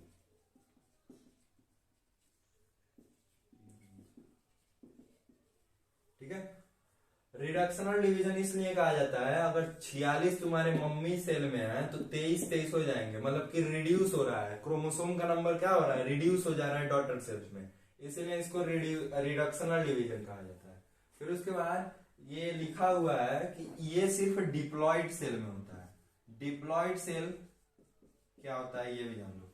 डिप्लॉइड सेल वो होता है जिसमें कि जो तुम्हारा क्रोमोसोम का नंबरिंग है वो तुम्हारा एक पेयर जैसा बना जाए। अगर मान लो ये नंबर दिया है, अगर ये 2 से डिवाइड हो जाए तो वो डिप्लॉइड हो जाएगा। ठीक है, अगर ये 2 से डिवाइड नहीं हो जाए, मान लो 25 क्रोमोसोम है, इसको 2 से कंप्लीटली डिवाइड कर दोगे नहीं ना, तो इसको कहा जाता है हैप्लॉइड। और डिप्लॉइड किसे कहा जाता है, जो 2 से डिवाइड हो जाए, जो क्रोमोसोम के नंबर दिए हैं वो 2 से डिवाइड हो जाए तो उसको डिप्लॉइड कहा जाता है। मियोसिस के 2 स्टेजेस हैं। पहला स्टेज है मियोसिस फर्स्ट। मियोसिस फर्स्ट पहला स्टेज है, मियोसिस सेकेंड दूसरा स्टेज है। मियोसिस सेकेंड तुम्हारा दूसरा स्टेज। मियोसिस फर्स्ट के दौरान क्या कहता है, इसको रिडक्शनल डिवीजन कहते हैं और इसको फर्स्ट माइटोटिक डिवीजन भी कहते हैं। Mitotic division. ठीक है, तो इसमें क्या होता है, एक डिप्लॉइड सेल बताया थे ना, जिसका नंबर 2 से डिवाइड हो जाए। ठीक है, इसको दिखाया जाता है 2n से। ठीक है, तो वो क्या करता है, 2n जो है वो हैप्लॉइड सेल बन जाता है।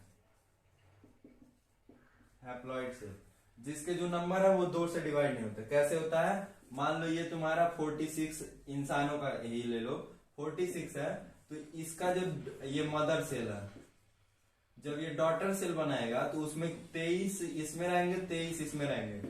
ये वाला 46 वाला 2 से डिवाइड हो जा रहा है, मतलब ये क्या है, डिप्लॉइड सेल है। और ये 23 2 से डिवाइड नहीं हो रहा है, इसलिए ये है हैप्लॉइड सेल। ये भी हैप्लॉइड है। ठीक है ना, तो इसी को कहा जाता है मियोसिस फर्स्ट। अब देखो मियोसिस फर्स्ट के दौरान क्या हुआ, डिप्लॉइड सेल हैप्लॉइड सेल बन गया। अब मियोसिस सेकंड के दौरान देखो, मियोसिस सेकंड माइटोटिस के इक्वल होता है। कैसे होता है ये देख लो, ये जो तुम्हारे 23 बने हैं ना 2 चीज, अब इसको एक और चीज कहा जाता है, इसको कहा जाता है इक्वेशनल डिवीजन।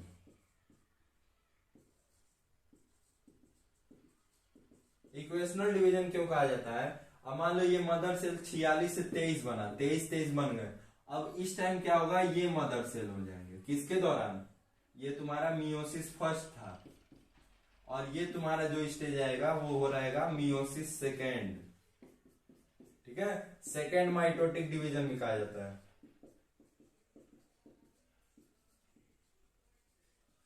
ठीक है, ये 23 क्या रहेगा, ये जो बनाएगा डॉटर सेल उसमें 23 रहेंगे, सॉरी 23।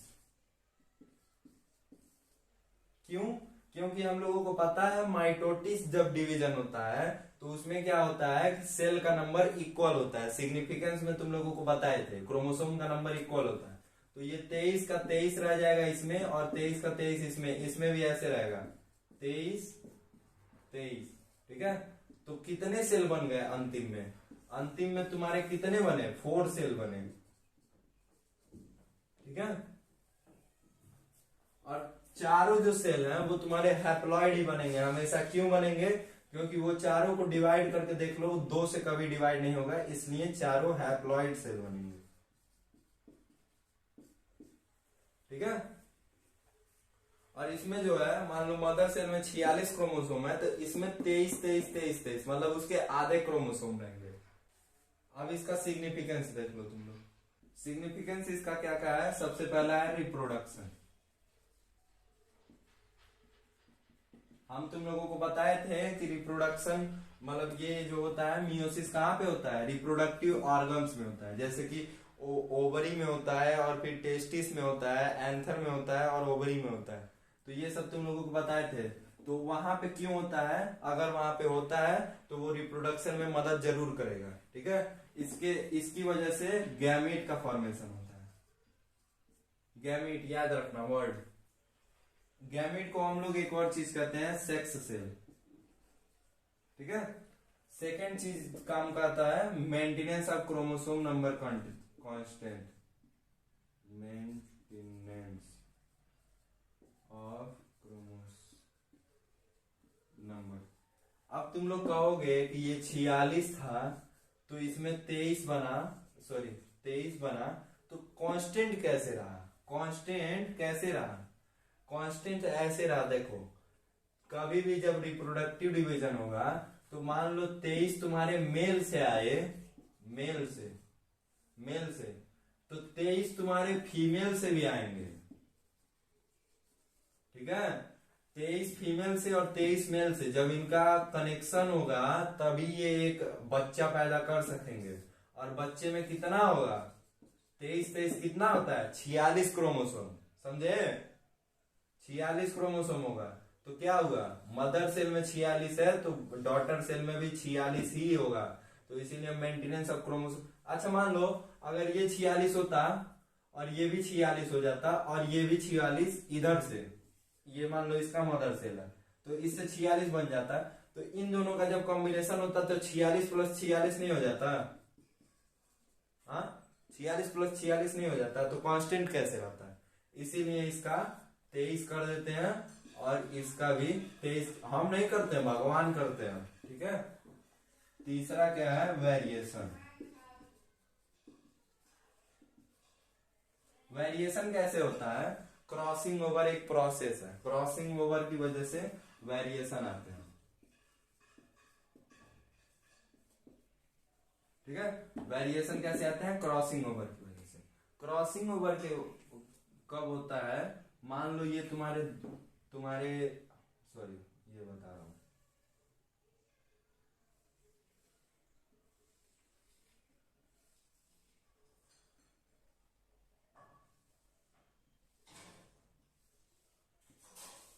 ये तुम्हारे 2 क्रोमोसोम है। ठीक है। अब ये 2 क्रोमोसोम एक मेल से आया है और एक फीमेल से आया है। यहां वाले से मान लो ये मेल का एक है और एक फीमेल का है। ठीक है। और दोनों होमोलोगस है, मतलब कि यहाँ पे अगर नाक वाला कैरेक्टर है तो यहाँ पे भी नाक वाला कैरेक्टर है दोनों में। ठीक है। तो क्या होगा कि जब क्रॉसिंग ओवर होगा तो ये दोनों जो है होमोलोगस क्रोमोसोम, ये एक करीब आ जाएंगे। ठीक है। करीब आने दो इनको, थोड़ा और करीब आ जाए।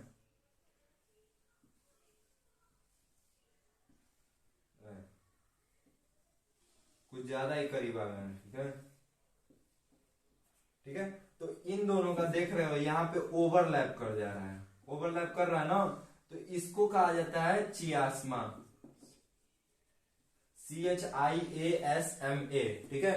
तो इसको जब क्रॉसिंग ओवर किया जाता है तो ये चियास्मा का फॉर्मेशन करते हैं। कौन करते हैं? Homologous chromosome. ठीक है। जब ये फॉर्मेशन करते हैं तो एक का कैरेक्टर दूसरे में चला जाता है, दूसरे का कैरेक्टर इधर चला आता है।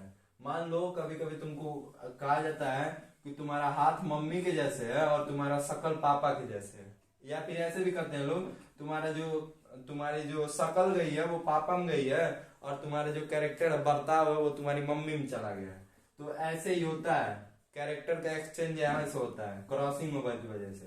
क्रॉसिंग ओवर की वजह से वेरिएशन आते हैं। अगर मान लो तुम्हारे पापा का क्रोमोसोम आता और डायरेक्टली तुम में ट्रांसफर हो जाता तो क्या होता? तुम जब बड़े होते तो एकदम हूबहू अपने पापा की तरह दिखते, लेकिन इसके वजह से क्रॉसिंग ओवर की वजह से तुम में वेरिएशन आया। तुम्हारे कुछ कैरेक्टर पापा से आए, कुछ कैरेक्टर मम्मी से आए। ठीक है। चौथा पॉइंट है इवोल्यूशन। इवोल्यूशन कैसे होता है? मान लो एक मेंढक है, सॉरी मेंढक के नाम पे कबूतर बना है।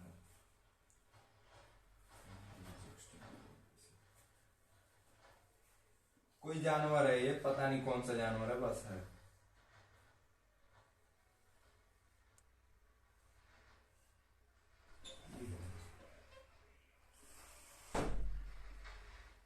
ठीक है। कोई जानवर है, जानवर का नाम नहीं पता, बस जानवर है। ठीक है। तो ये मान लो तुम्हारे जो पेड़ पौधे थे, पेड़ पौधे क्या थे? जमीन पे थे। ठीक। इन जानवरों की प्रजाति ने क्या किया? जमीन पे जितने भी गाय मतलब घास फूस थे उन सबको खा पी खत्म कर दिया। अब कुछ नहीं बचा।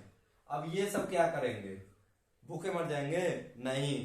तुमको पता है कि नेचर में पेड़ भी पाए जाते हैं, पेड़ पाए जाते हैं ना, और पेड़ के पत्ते क्या होते हैं? जमीन से शुरू हो जाते हैं, नहीं ना, ऊपर से शुरू होते हैं। तो ये सब क्या करेंगे? उचक उचक के खाने लगेंगे, उचक उचक के जो है खाने लगेंगे। तो ये क्या करेंगे? इनका जो गर्दन है धीरे धीरे धीरे धीरे करके, एक झटके में नहीं, धीरे धीरे करके बड़ा हो जाएगा, बड़ा गर्दन हो जाएगा इन सबका। ठीक है। अब ये क्या करेंगे? इजिली इसको खा लेंगे। ठीक है। तो इन सबका क्या हुआ? इवोल्यूशन हुआ। ठीक है। इवोल्यूशन हुआ। क्रोमोसोम में अब इंफॉर्मेशन धीरे धीरे डालता गया। भाई हम लोगों को जमीन पे नहीं मिल रहा अब खाना, अब क्रोमोसोम के अंदर इंफॉर्मेशन डालो कि अगला जो मेरा बच्चा पैदा होगा उसकी गर्दन और लंबी होनी चाहिए। ठीक है, ऐसे होता है इवोल्यूशन। क्रोमोसोम, क्रोमोसोम क्या होते हैं, ये दो शब्द से मिलकर बना है। पहला है Chrome, Google Chrome, Google Chrome जानते हो ना, वहीं से गूगल सिर्फ क्रोम। तो क्रोम का मतलब होता है कलर्ड, कलर्ड मतलब रंगीन। ठीक है, और सोमा मतलब होता है बॉडी। तो इसको क्या कहा जाएगा, क्रोमोसोम का मतलब होता है कलर्ड बॉडी। ठीक है, तो ये क्या होते हैं, क्रोमोसोम का स्ट्रक्चर कैसे होता है ये जान लो। क्रोमोसोम का स्ट्रक्चर होता है स्मॉल होते हैं, स्मॉल मतलब छोटे होते हैं। ठीक है, बहुत छोटे होते हैं भाई, न्यूक्लियस के अंदर है। सोच रहे हो तुम्हारी ये जो हथेली है इसमें पता नहीं कितने बिलियन सेल्स हैं। अब उन बिलियन सेल्स का एक सेल और उसके अंदर का न्यूक्लियस उसके अंदर होते हैं। अब सोचो कितना छोटा होगा। तो स्मॉल होते हैं, फिर पतले होते हैं, नहीं गाढ़े होते हैं, पतले में गाढ़े होते हैं, रॉड लाइक होते हैं। रॉड जानते हो ना, सरिया रॉड, लंबा लंबा रॉड होता है आयरन का। फिर उसके बाद बेतेक छड़ी भी रॉड होता है, उसको भी रॉड ही कहा जाता है। ठीक है, ये स्टेनेबल होते हैं। स्टेनेबल से मतलब है, मान लो तुम्हारा ये रॉड लाइक स्ट्रक्चर है, यहाँ पे कोई लाल कलर का रखा हुआ है, लाल कलर रखा हुआ है। ठीक है, अगर इसको इसमें बोरोगे तो क्या होगा, ये भी लाल कलर का हो जाएगा। समझे, ये होता है स्टेनेबल, मतलब कि जो भी उसमें स्टेन आएगा वो, जैसे मान लो सफेद कपड़ा है, सफेद कपड़ा में दाग धब्बा लग जाता है, वैसे ही इसका भी होता है। ठीक, ये किसमें होता है, न्यूक्लियस में। न्यूक्लियस में कब दिखाई देता है, देखो ये शायद क्वेश्चन पूछ सकता है। न्यूक्लियस में दिखाई तब देता है सिर्फ मेटाफेज और किस फेज में, एनाफेज, बस इसी दौरान दिखाई देता है। और इसके बाद कभी तुम सेल में उसके क्रोमोसोम को कभी नहीं देख पाओगे, सिर्फ इसी दौरान देख सकते हो, मेटाफेज और एनाफेज के दौरान। ठीक है, ये तब ये देखो मेटाफेज और एनाफेज कब आएगा, अगर सेल डिवाइडिंग वाला होगा, उसमें डिवाइड करने की क्षमता होगी। अगर नॉन डिवाइडिंग है, नॉन डिवाइडिंग फेज में क्या, नॉन डिवाइडिंग सेल में क्या होता है, ये प्रेजेंट तो होता है लेकिन क्रोमैटिन रेटिकुलम, ये मान लो ये तुम्हारा सेल है, ये न्यूक्लियस के अंदर तुम्हारा ये ऐसे धागा जैसा रहेगा। ठीक है, इसी को आ जाता है क्रोमैटिन रेटिकुलम। ठीक है, इसी को कहा जाता है क्रोमैटिन रेटिकुलम। तो ऐसे रहता है नॉन डिवाइडिंग सेल में, और डिवाइडिंग सेल में तुम्हारा ऐसे दिखाई देगा, विजिबल होगा, मतलब बहुत हाईली माइक्रोस्कोप के अंदर। ठीक है, अब बात कर लेते हैं हम लोग क्रोमोसोम नंबर के बारे में। क्रोमोसोम नंबर तुम लोगों को अभी तक पता चल चुका है, ये हमेशा कांस्टेंट रहता है। ठीक है, सेल को हैप्लॉइड कब कहा जाता है, हैप्लॉइड तब कहा जाता है जबकि सेल अगर डिवाइड नहीं हो, उसके क्रोमोसोम का नंबर 2 से कंप्लीटली डिवाइड नहीं हो, तो वो हैप्लॉइड होता है। ठीक है, और डिप्लॉइड कब होता है, डिप्लॉइड वो तब होता है जब उसका नंबर 2 से कंप्लीटली डिवाइड हो, तो सेल डिप्लॉइड कर दिया जाता है। ठीक है, एक चीज और, जो तुम्हारे कैरेक्टर है, कैरेक्टर मतलब कि तुम्हारे जो हाथ पैर नाक कान सब कुछ जो तुम्हारा है, पैर ऐसे रहेंगे, हाथ ऐसे रहेगा, ये कैरेक्टर कंप्लीट मतलब बिल्कुल भी डिपेंड नहीं करता किस पे, क्रोमोसोम पे।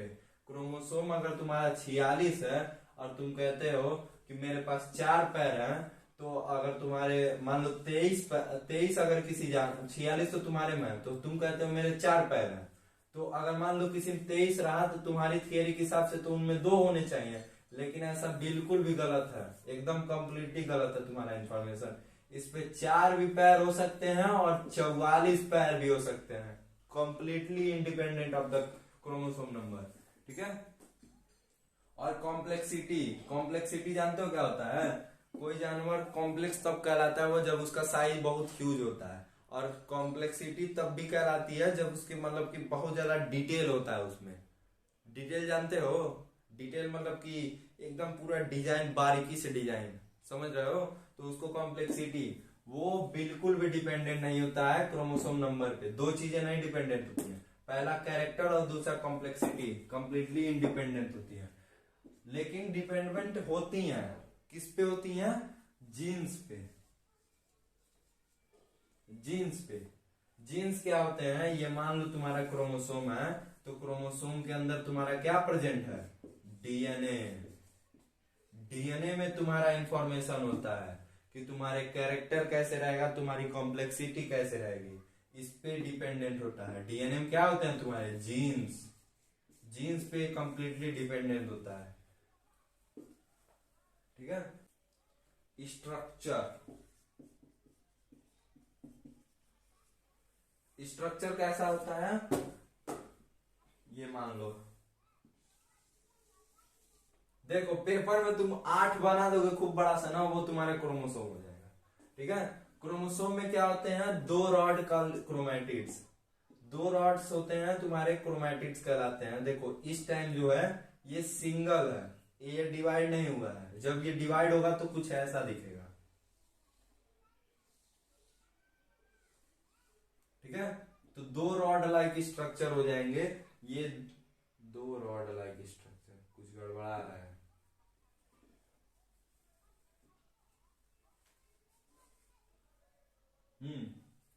देखो ये जो है ये एक रॉड है और ये दूसरा रॉड है। ठीक है।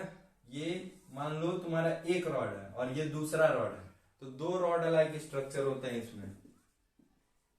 रॉड लाइक स्ट्रक्चर क्या कहा जाता है उसको? क्रोमैटिड्स। ठीक है। 2 रॉड जिनको क्रोमैटिड्स कहा जाता है, वो कहां पे कनेक्टेड होते हैं ये भी जान लो? सेंट्रोमियर पे। सेंट्रोमियर, यहां पे आके ये कनेक्टेड होते हैं और ये क्या कहलाते हैं? क्रोमैटिड्स। ठीक है। यहां पे आके ये कनेक्टेड होते हैं। क्रोमैटिड्स में क्या होते हैं? डीएनए और प्रोटीन पाउंड। ये जो है मान लो ये तुम्हारा है, तो इसमें डीएनए डीएनए डीएनए डीएनए और प्रोटीन पाया जाता है। DNA plus protein. डीएनए और प्रोटीन तुम्हारे किस में पाए जाते हैं? क्रोमैटिड्स में। क्रोमैटिड्स में तुम्हारे डीएनए और प्रोटीन पाए जाते हैं। डीएनए और प्रोटीन को मिलाकर तुमको कहा जाता है क्रोमोनेमा। ठीक है।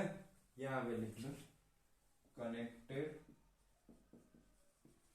एट सेंट्रोमियर, और इसमें क्या होते हैं? DNA plus protein. ठीक है। ये जो क्रोमोनेमा होता है इसके ऊपर एक कवर होता है। कवर को क्या कहते हैं? कवर नहीं, इसका जो ग्राउंड सबस्टेंस है, ये तुम्हारा बाल्टी है। बाल्टी में तुम्हारा गेंद है। गेंद है, गेंद के चारों तरफ तुम्हारा क्या है? पानी। इसी को ग्राउंड सबस्टेंस कहा जाएगा। Ground substance. ग्राउंड सबस्टेंस इसके केस में क्या है? मैट्रिक्स। मैथ में मैट्रिक्स पढ़े होगे तुम लोग। ठीक है। तो इसके ग्राउंड सबस्टेंस को मैट्रिक्स कहा जाता है। अब देखो ये तुम्हारा वाटर जो है ये ग्राउंड सबस्टेंस है। अब तुम बाल्टी को कंसीडर करो। बाल्टी को कहा जाता है पेलिकल। ठीक है। इस सराउंडिंग को क्या कहा जाएगा? पेलिकल। जिसमें मैट्रिक्स कंटेंट है उसको पेलिकल कहा जाएगा। ये कभी एग्जाम में पूछेगा नहीं, बस जान लो। कुछ जो क्रोमोसोम्स होते हैं, क्रोमोसोम्स, उसके एक मान लो एक्स्ट्रा होता है, थोड़ा सा एक्स्ट्रा बाहर निकला। जैसे मान लो 5 उंगली तो सबका कॉमन होता है, कभी कभी किसी का 6 उंगली भी आ जाता है। ठीक है। तो वो एक्स्ट्रा हो जाता है, उसको कहा जाता है सेटेलाइट।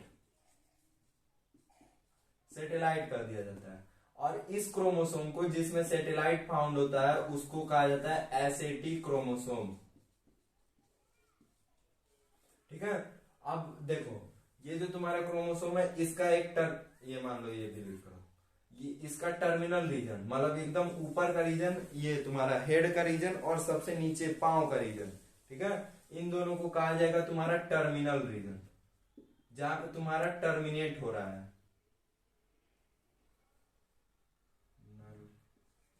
रीजन। ठीक है, टर्मिनल रीजन का नाम क्रोमोसोम के केस में इसको कहा जाता है टेलोमियर। टेलोमियर कहा जाता है किसके केस में? क्रोमोसोम के केस में टर्मिनल रीजन को टेलोमियर कहा जाता है। ठीक है, अब हम लोग क्रोमैटिन के बारे में आ जा रहे हैं। ठीक है, क्रोमैटिन, एक ही चीज रिपीट करना है। क्रोमैटिन में तुम्हारे 40% है डीएनए। देखो कितना भेदभाव है, 40% सिर्फ डीएनए है तुम्हारा, 60% है तुम्हारा प्रोटीन। यहां बताए थे ना डीएनए और प्रोटीन फाउंड होता है क्रोमोसोम में, तो क्रोमैटिन रेटिकुलम बेसिकली क्रोमोसोम ही है, तो उसमें 40% डीएनए है और 60% प्रोटीन है।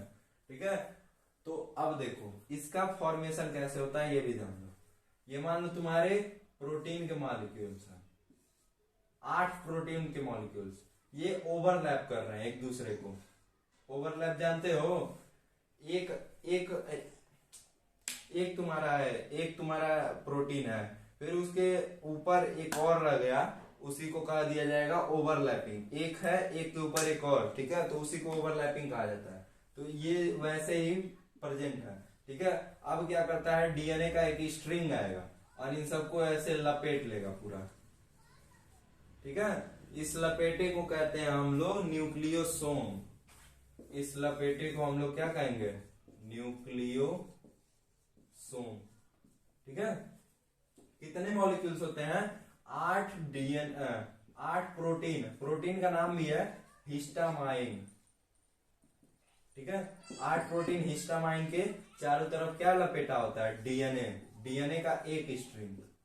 ठीक है, और देखो दूसरा चीज पाया जाता है तुम्हारा न्यूक्लिक एसिड।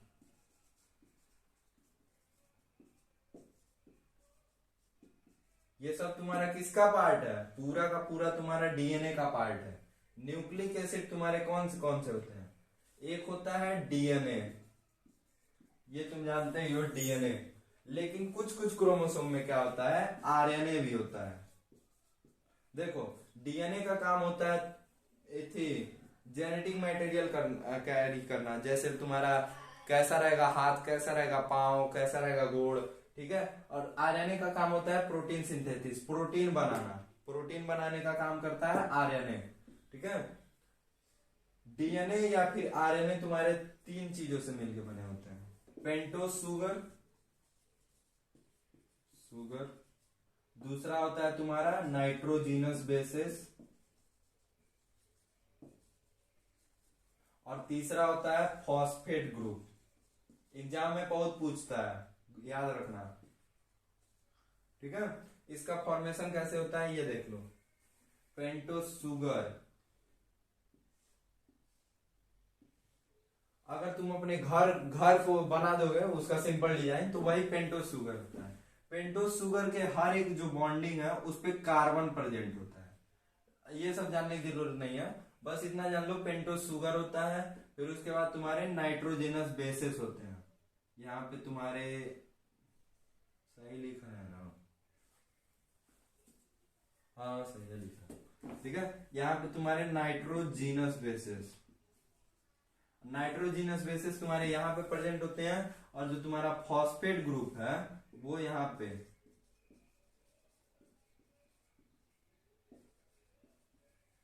ठीक है, तो ऐसा सा फॉर्मेशन बनता है तुम्हारा। घर के ऊपर सूरज को कनेक्ट कर दो, फिर उसके बाद तुम्हारा एक मान लो बिजली का खंभा है, उससे जहाँ कनेक्ट कर दो, बस तुम्हारा ये डीएनए का बन गया।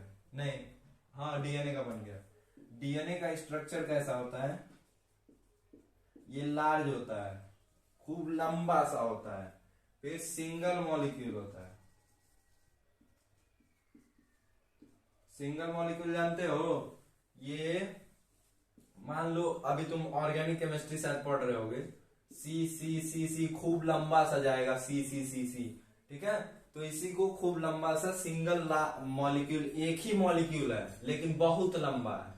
ठीक है, 2 स्ट्रैंड होते हैं, 2 स्ट्रैंड, एक हेलिक्स के, अभी तुमको बता रहे हैं डायग्राम के वजह से, एक हेलिक्स जो होता है वो, सॉरी, डबल हेलिक्स के रूप में होता है। इसको कहा जाता है डबल हेलिकल स्ट्रक्चर।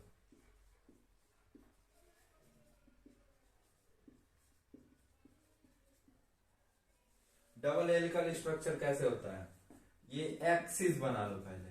एक्सिस मतलब अक्ष होता है, ठीक है।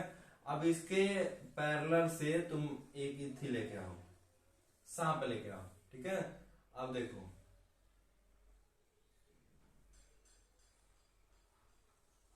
ठीक है। तो ऐसे से वो जो स्पाइरल स्टेयरकेस नहीं होता है, वो जो तुम्हारा गोल गोल घूम घूम कर सीढ़ी जाता है ऊपर, वैसे से कुछ बन जाता है। यहाँ पे स्ट्रक्चर इसका ऐसा कुछ होता है। तुम्हारे बुक में शायद और क्लियर होगा, हमारा डायग्राम खराब है, ठीक है। अब ये क्या होता है, मान लो इसको अब सीधा बनाओ, दो लाइन में बनाओ। ये दो तुमको दिख रहा है, ये दोनों उसी के हैं, ठीक है। ये दो स्ट्रैंड है डीएनए के, और इस पे क्या होते हैं, न्यूक्लियोटाइड्स। ये तुम्हारा न्यूक्लियोटाइड्स क्या है, ये न्यूक्लियोटाइड्स। न्यूक्लियोटाइड्स में pentose sugar, nitrogenous base, phosphate group, ये तुम्हारे न्यूक्लियोटाइड्स बनाएंगे। न्यूक्लियोटाइड्स में क्या होता है, ये तुम्हारा जो है ये कार्बन, सॉरी, पेंटोस सुगर कहते हैं इसको ना। पेंटोस सुगर ऐसे बने रहेंगे, ऐसे पूरा स्ट्रैंड तक बना रहेगा। यहाँ तुम्हारे फॉस्फेट ग्रुप, ये मान लो फॉस्फेट ग्रुप, यहाँ फॉस्फेट, यहाँ फॉस्फेट, यहाँ फॉस्फेट, फॉस्फेट ग्रुप। और यहाँ से तुम्हारा क्या निकलता है, नाइट्रोजिनस बेसेस। नाइट्रोजिनस बेसेस 4 होते हैं, बेसिकली 5 होते हैं लेकिन 4 होते हैं, समझ लो कौन कौन से। एडेनिन, गुआनिन, साइटोसिन, और चौथा होता है थियामिन, ठीक है। एडेनिन, गुआनिन, साइटोसिन, थायमिन, ठीक है। अब चारों में क्या होता है, एक होता है दोस्ती टाइप का होता है। जो ए है तुम्हारा एडेनिन है, वो कहेगा हम दोस्ती सिर्फ थायमिन से रखेंगे, और इन दोनों से बाहर में जाए, दुनिया में कहीं जाए सब। और गुआनिन क्या आता है कि हम सिर्फ साइटोसिन से दोस्ती रखेंगे और इन सब से किसी से नहीं रखेंगे, ठीक है। लेकिन इन सब की दोस्ती थोड़ी सी एथी है, थोड़ा सा गड़बड़ है इसमें। गड़बड़ कैसे है, ये जो एडेनिन और थायमिन का जो दोस्ती है वो डबल बॉन्डेड है, ठीक है, थोड़ा सा कमजोर है, कमजोर है। इसको कौन कहता है, हाइड्रोजन। हाइड्रोजन क्या है, मान लो एक तीसरा दोस्त है इन सब का, ठीक है, इन दोनों को कनेक्टेड करके रखता है। जैसे जैसे क्या बताएं हम तुमको, मान लो तुम्हारा एक दोस्त है, तुम्हारी उससे दोस्ती है और उसकी दोस्ती किसी और से है, तो डायरेक्टली वो तुम्हारा दोस्त हुआ ना, तीसरा आदमी। तो वैसे ही हाइड्रोजन यहाँ पे वो काम करता है। तो हाइड्रोजन थोड़ा यहाँ पे मजबूत कमजोर रहता है, तो इसमें डबल बॉन्डिंग होता है ए और टी के बीच में। और गुआनिन और साइटोसिन, इसमें भी हाइड्रोजन ही काम करता है। हाइड्रोजन की दोस्ती सबसे है लेकिन इन सबका अपने में नहीं बनता है, तो हाइड्रोजन यहाँ पे थोड़ा और मजबूत है, ठीक है। इसमें ट्रिपल बॉन्ड होता है। ट्रिपल बॉन्ड जी और सी के बीच में होता है, और ए और टी के बीच में डबल बॉन्डिंग होता है, ठीक है। अब देखो, यहाँ पे हम लोग बना रहे थे, तो मान लो यहाँ पे एडेनिन वाला आ गया, तो यहाँ पे डबल बॉन्डिंग बनेगा और क्या आ जाएगा, थायमिन आ जाएगा। यहाँ पे मान लो तुम्हारा गुआनिन आ गया, यहाँ पे ट्रिपल बॉन्डिंग बनेगा और क्या आ जाएगा, साइटोसिन आ जाएगा। तो ऐसे से पूरा इसका पूरा फॉर्मेशन होता है डीएनए का, ठीक है, ठीक है। अब देखो, ये तुम्हारे 4 तुमको बताएं क्या है, ये सब क्या है, नाइट्रोजनस बेसेस है, ठीक है। लेकिन ये डीएनए में 4 होते हैं। अब देखो, अगर थायमिन को हटा के हम लोग यूराकिल बस लगा दें, तो ये डीएनए क्या हो जाएगा, आरएनए। बस इतना ही अंतर होता है डीएनए और आरएनए में, ठीक है। अब देखो, रिप्लिकेशन ऑफ डीएनए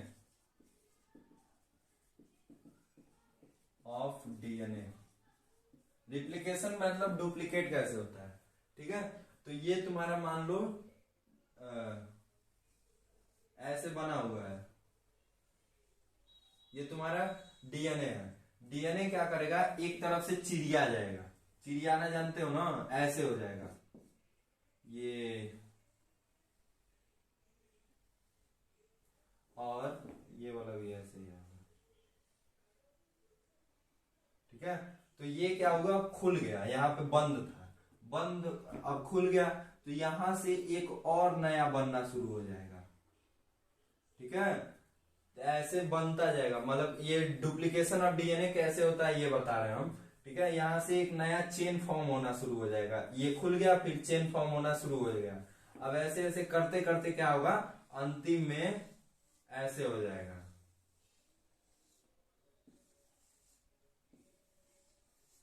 ठीक है, तो दो बन गए तुम्हारे, अंतिम में जाकर कितने बन गए, 1 2।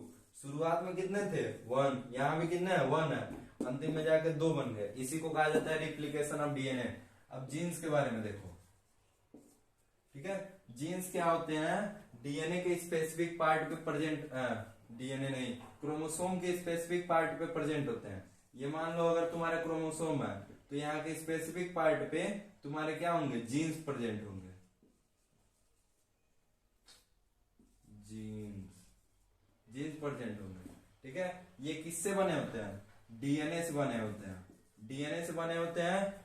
ये बेसिकली तुम्हारे कैरेक्टर को तुम्हारे पापा में से तुम में लाते हैं। क्रोमोसोम का मतलब क्रोमोसोम तो मान लो एक समझ लो ग्रुप है, ग्रुप ऑफ जीन्स है, और जीन्स तुम्हारे एक्चुअल कैरेक्टर को होल्ड करते हैं कि तुम्हारा नाक कैसा रहेगा, तुम्हारा हाथ कैसा रहेगा।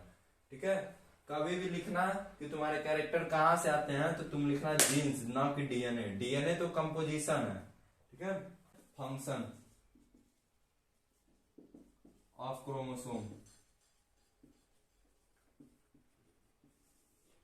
दो जनरेशन के बीच में लिंक बनाते हैं, लिंक बिटवीन 2 जनरेशन। अगर मान लो तुम्हारे पापा में से तुम्हें कैरेक्टर आएंगे नहीं तो तुम मतलब कैसे कह सकते हो कि तुम वो मेरे पापा हैं, हाँ? अगर कैरेक्टर आए हैं तभी तुम कह सकते हो वो मेरे पापा हैं, क्योंकि उनका शकल और मेरा शकल मैच हो रहा है। तो लिंक बिटवीन 2 जनरेशन, तुम एक जनरेशन हो, तुम्हारे पापा एक जनरेशन है। वो कहा जाता है ना, अरे हमारे जमाने में तो लोग, वो जमाना और जनरेशन होता है। ठीक है, अब देखो कंट्रोल सिंथेसिस ऑफ स्ट्रक्चरल, अबे यार, control synthesis of structural protein. अगर मान लो तुम खा रहे हो, खाते जा रहे हो, बस खाते जा रहे हो, तुम्हारा दहिया नहीं बढ़ रहा है, तो तुम कहोगे कि यार खाना पच ही नहीं रहा है। लेकिन बेसिकली जानते हो क्या हो रहा है, ये जो प्रोटीन का फॉर्मेशन है तुम्हारे बॉडी में, वो तुम्हारा डीएनए बहुत ज्यादा कर दे रहा है। ठीक है, डीएनए बहुत ज्यादा प्रोटीन का फॉर्मेशन कर दे रहा है, स्ट्रक्चरल प्रोटीन। ठीक है, तो डीएनए क्या करता है, इसको कंट्रोल में रखता है, ताकि तुम्हारे क्या कहा जाता है, सेल डिवीजन की जगह तुम्हारे बॉडी बनाने में उसका काम है। ठीक है, तो स्ट्रक्चरल प्रोटीन का फॉर्मेशन ये कंट्रोल करता है। अब देखो, सिंथेसिस होगा तुम्हारे प्रोटीन का तभी तुम्हारा ग्रोथ होगा। ग्रोथ कैसे होगा, सेल डिवाइड, फिर उसके बाद सिंथेसिस ऑफ प्रोटीन, फिर उसके बाद तुम बढ़ते गए, ग्रोथ होगा, रिपेयर होगा। रिपेयर कैसे होगा, मान लो कोई पार्ट खराब हो गया, फिर भरता जाएगा, प्रोटीन का फॉर्मेशन होगा तो सेल का डिवीजन होगा, सेल का डिवीजन होगा तो रिपेयर होगा, रिपेयर होगा, और फिर उसके बाद और क्या होता है, सेल डिवीजन, डिवीजन में भी काम होता है। मान लो कोई मोटरसाइकिल है, उसमें तुम जब तक तेल डालोगे नहीं चलेगा ना, इसीलिए सेल डिवीजन का जो तेल है वो तुम्हारे कहां से आता है, प्रोटीन से आता है। ठीक है, अब देखो जो सेक्स क्रोमोसोम होते हैं वो किसी के, मान लो तुम्हारे या मेरे जो है उसका सेक्स डिफाइन करते हैं, यानी कि जेंडर डिफाइन करते हैं। अब वो सब मत कंसीडर करने लगना जो तुम्हारे दिमाग में चल रहा है।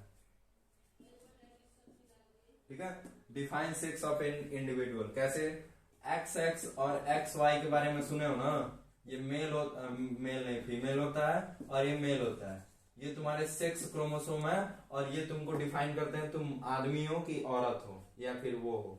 ठीक है, अब देखो क्रॉसिंग ओवर तुम जानते हो, क्रॉसिंग ओवर से तुम्हारा क्या आता है, वेरिएशन आता है, तो ये वेरिएशन में भी मदद करता है। क्रोमोसोम कभी कभी म्यूटेशन अंडरगो करता है। अगर मान लो तुम्हारा एक जेनेटिक, मान लो ये तुम्हारा क्रोमोसोम है, क्रोमोसोम में अचानक कोई एथी आ गया, वो क्या न्यूक्लियर जो होता है, रुको, हाँ न्यूक्लियर रेडिएशन कहीं से आ गया, तो न्यूक्लियर रेडिएशन की वजह से क्रोमोसोम पे बहुत ज्यादा हार्म पड़ता है। अगर तुम्हारे क्रोमोसोम में मान लो कोई कैरेक्टर अगर मान लो चेंज हो गया तो क्या होगा, बहुत कुछ होगा। वो अगर मान लो इसमें चेंजेस आ गए, तुम्हारा जो मान लो डाटा ही डिलीट हो गया कि कैसे तुम्हारा हाथ बनाना है, तो तुम्हारे बच्चे का कभी हाथ ही नहीं निकलेगा। जापान वाला तुमको पता है ना, हिरोशिमा और नागासाकी, फोटो देखना पता चल जाएगा, वो सब क्रोमोसोम की वजह से होता है। ठीक है, control metabolism, cell metabolism, cell में जो भी काम होगा वो तुम्हारे क्रोमोसोम की वजह से होगा। क्रोमोसोम ही तुम्हारे सेल को बताएगा तुम कि उसको क्या करना है। अब मान लो हार्ट कह दे कि मुझे तो अंदर फिल्टरेशन का काम करना है, हो पाएगा? संभव है? तुम ही सोचो। ऐसे लिए सेल क्या करेगा, वो क्रोमोसोम डिसाइड करता है कि हार्ट वाले हो हार्ट ही काम करो, औकात में रहो, ज्यादा कूदने की जरूरत नहीं है। जो लीवर वाले हैं अपना काम करो, ज्यादा तुम तक पंप मारने की कोशिश नहीं है। किडनी में हार्ट अटैक वाला सुने ही होगे, वो सब काम नहीं हो पाएगा। ठीक है, क्रोमोसोम होते हैं तुम्हारे 4 प्रकार के। क्रोमोसोम, डीएनए नहीं, क्रोमोसोम। क्रोमोसोम क्या होते हैं, बेस्ड होते हैं सेंट्रोमियर के पोजीशन पे। सेंट्रोमियर जानते हो क्या होता है? ये मान लो ये तुम्हारा क्रोमोसोम है, ये जहां पे कनेक्टेड है इसी को सेंट्रोमियर कहा जाता है। एक होता है मेटासेंट्रिक। मेटासेंट्रिक को मैंने नाम दिया है लंगड़ा प्रकार, लंगड़ा प्रकार। ठीक है, लंगड़ा प्रकार। अब देखो सेंट्रोमियर क्या होता है, सेंटर में होता है। ये दोनों जो लेंथ है क्या है, ये क्रोमैटिड्स। क्रोमैटिड्स के क्या है, आर्म। क्रोमैटिड के बाई बोला जाता है ना। क्रोमैटिड के जो आर्म है वो इक्वल होते हैं। अगर ये मान लो 2 सेंटीमीटर का है तो ये भी 2 सेंटीमीटर का होगा, इसको मेटासेंट्रिक बोला जाता है। दूसरा होता है सब मेटासेंट्रिक, इसको कहा जाता है अनहरा प्रकार। अनहरा प्रकार क्या होता है, तुम्हारा जो सेंट्रोमियर है वो थोड़ा सा सेंटर से अवे होता है। अगर मान लो ये तुम्हारा क्रोमोसोम है, ये तुम्हारा सेंट्रोमियर है। सेंट्रोमियर क्या होगा, अगर इसका लेंथ और इसका लेंथ मान लो इसका 2 सेंटीमीटर है तो इसका थोड़ा सा छोटा होगा, इसका हो जाएगा मान लो तुम्हारा 1.9 सेंटीमीटर।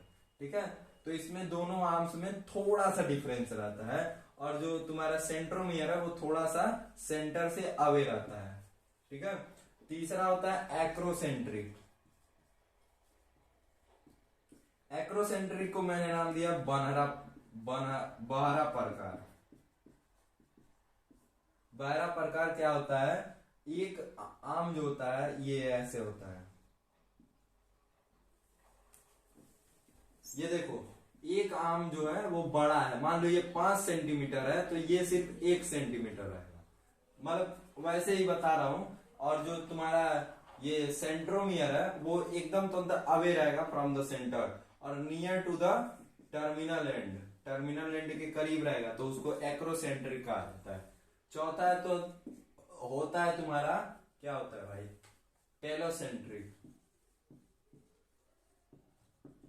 टेलोसेंट्रिक में क्या होता है तुम्हारा, एक जो होता है सेंट्रोमियर एक साइड होता है और पूरा का पूरा आर्म जो है दूसरे साइड हो जाता है। ये तुम्हारा सेंट्रोमियर। सेक्स क्रोमोसोम और आलोसोम में अंतर देख लो। आलोसोम, सेक्स क्रोमोसोम क्या करते हैं, तुम्हारे सेक्स को डिफाइन करते हैं कि तुम मेल हो कि फीमेल हो। सेक्सुअली रिप्रोड्यूसिंग और ऑर्गेनिज्म में जो सेक्सुअली रिप्रोड्यूस करते हो जिसमें मेल और फीमेल मतलब होता हो, निर्धारित होता हो। ठीक है, अच्छा मान लो तो हमारा अमीबा है, अमीबा को तुम बता पाओगे कि ये मेल है कि फीमेल है? सेक्स क्रोमोसोम को एलोसोम भी कहा जाता है और आइडियोसोम भी कहा जाता है, ठीक है। और मान लो तुम्हारा अगर एक्स एक्स है तो तुम फीमेल हो, और तुम्हारा एक्स वाई है तो तुम क्या हो? मेल हो। फीमेल को कहा जाता है आइसोगैमेटिक, जिसके दोनों लेटर सेम है, आइसोगैमेटिक। और इसको क्या कहा जाता है? हेटेरोगैमेटिक, क्योंकि इसके दोनों लेटर सेम नहीं है, एक एक्स है तो दूसरा वाई है, ठीक है। ऑटोसम अब देख लो,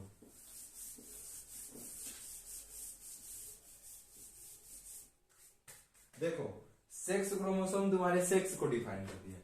अब मान लो तुम्हारे 46 है, 46 में से 2 तुम्हारे सेक्स को डिफाइन कर दिया, अब बचे कितने? 44। तो 44 तुम्हारे दूसरे कैरेक्टर को डिफाइन करेंगे, उसी को कहा जाता है ऑटोसोम, ठीक है। All other chromosome other than sex chromosome वो तुम्हारे ऑटोसोम होते हैं। ऑटोसोम हमारे तो हमेशा तुमको पेयर में दिखाई देंगे, मतलब इसको डिवाइड कर सकते हो 2 से तो तुमको होल नंबर मिलेगा, इसी को कहा जाता है पेयर, ठीक है। आज के हमारे स्पॉन्सर हैं दीपक पान भंडार। आज ले लीजिए, कल पैसा दे दीजिएगा, ये इनका टैग लाइन है। से ना मारो मेरे दीवाने को, वाह वाह, बम का जमाना है, उड़ा दो साले को। अरे पहले की लड़की बोलते थी सब कोई पत्थर से ना, आज की लड़की क्या बोलती है? आया बाहर है, जिया बेकरार है, आजा मोरे बलमा न तो दूसरा तैयार है। Full speed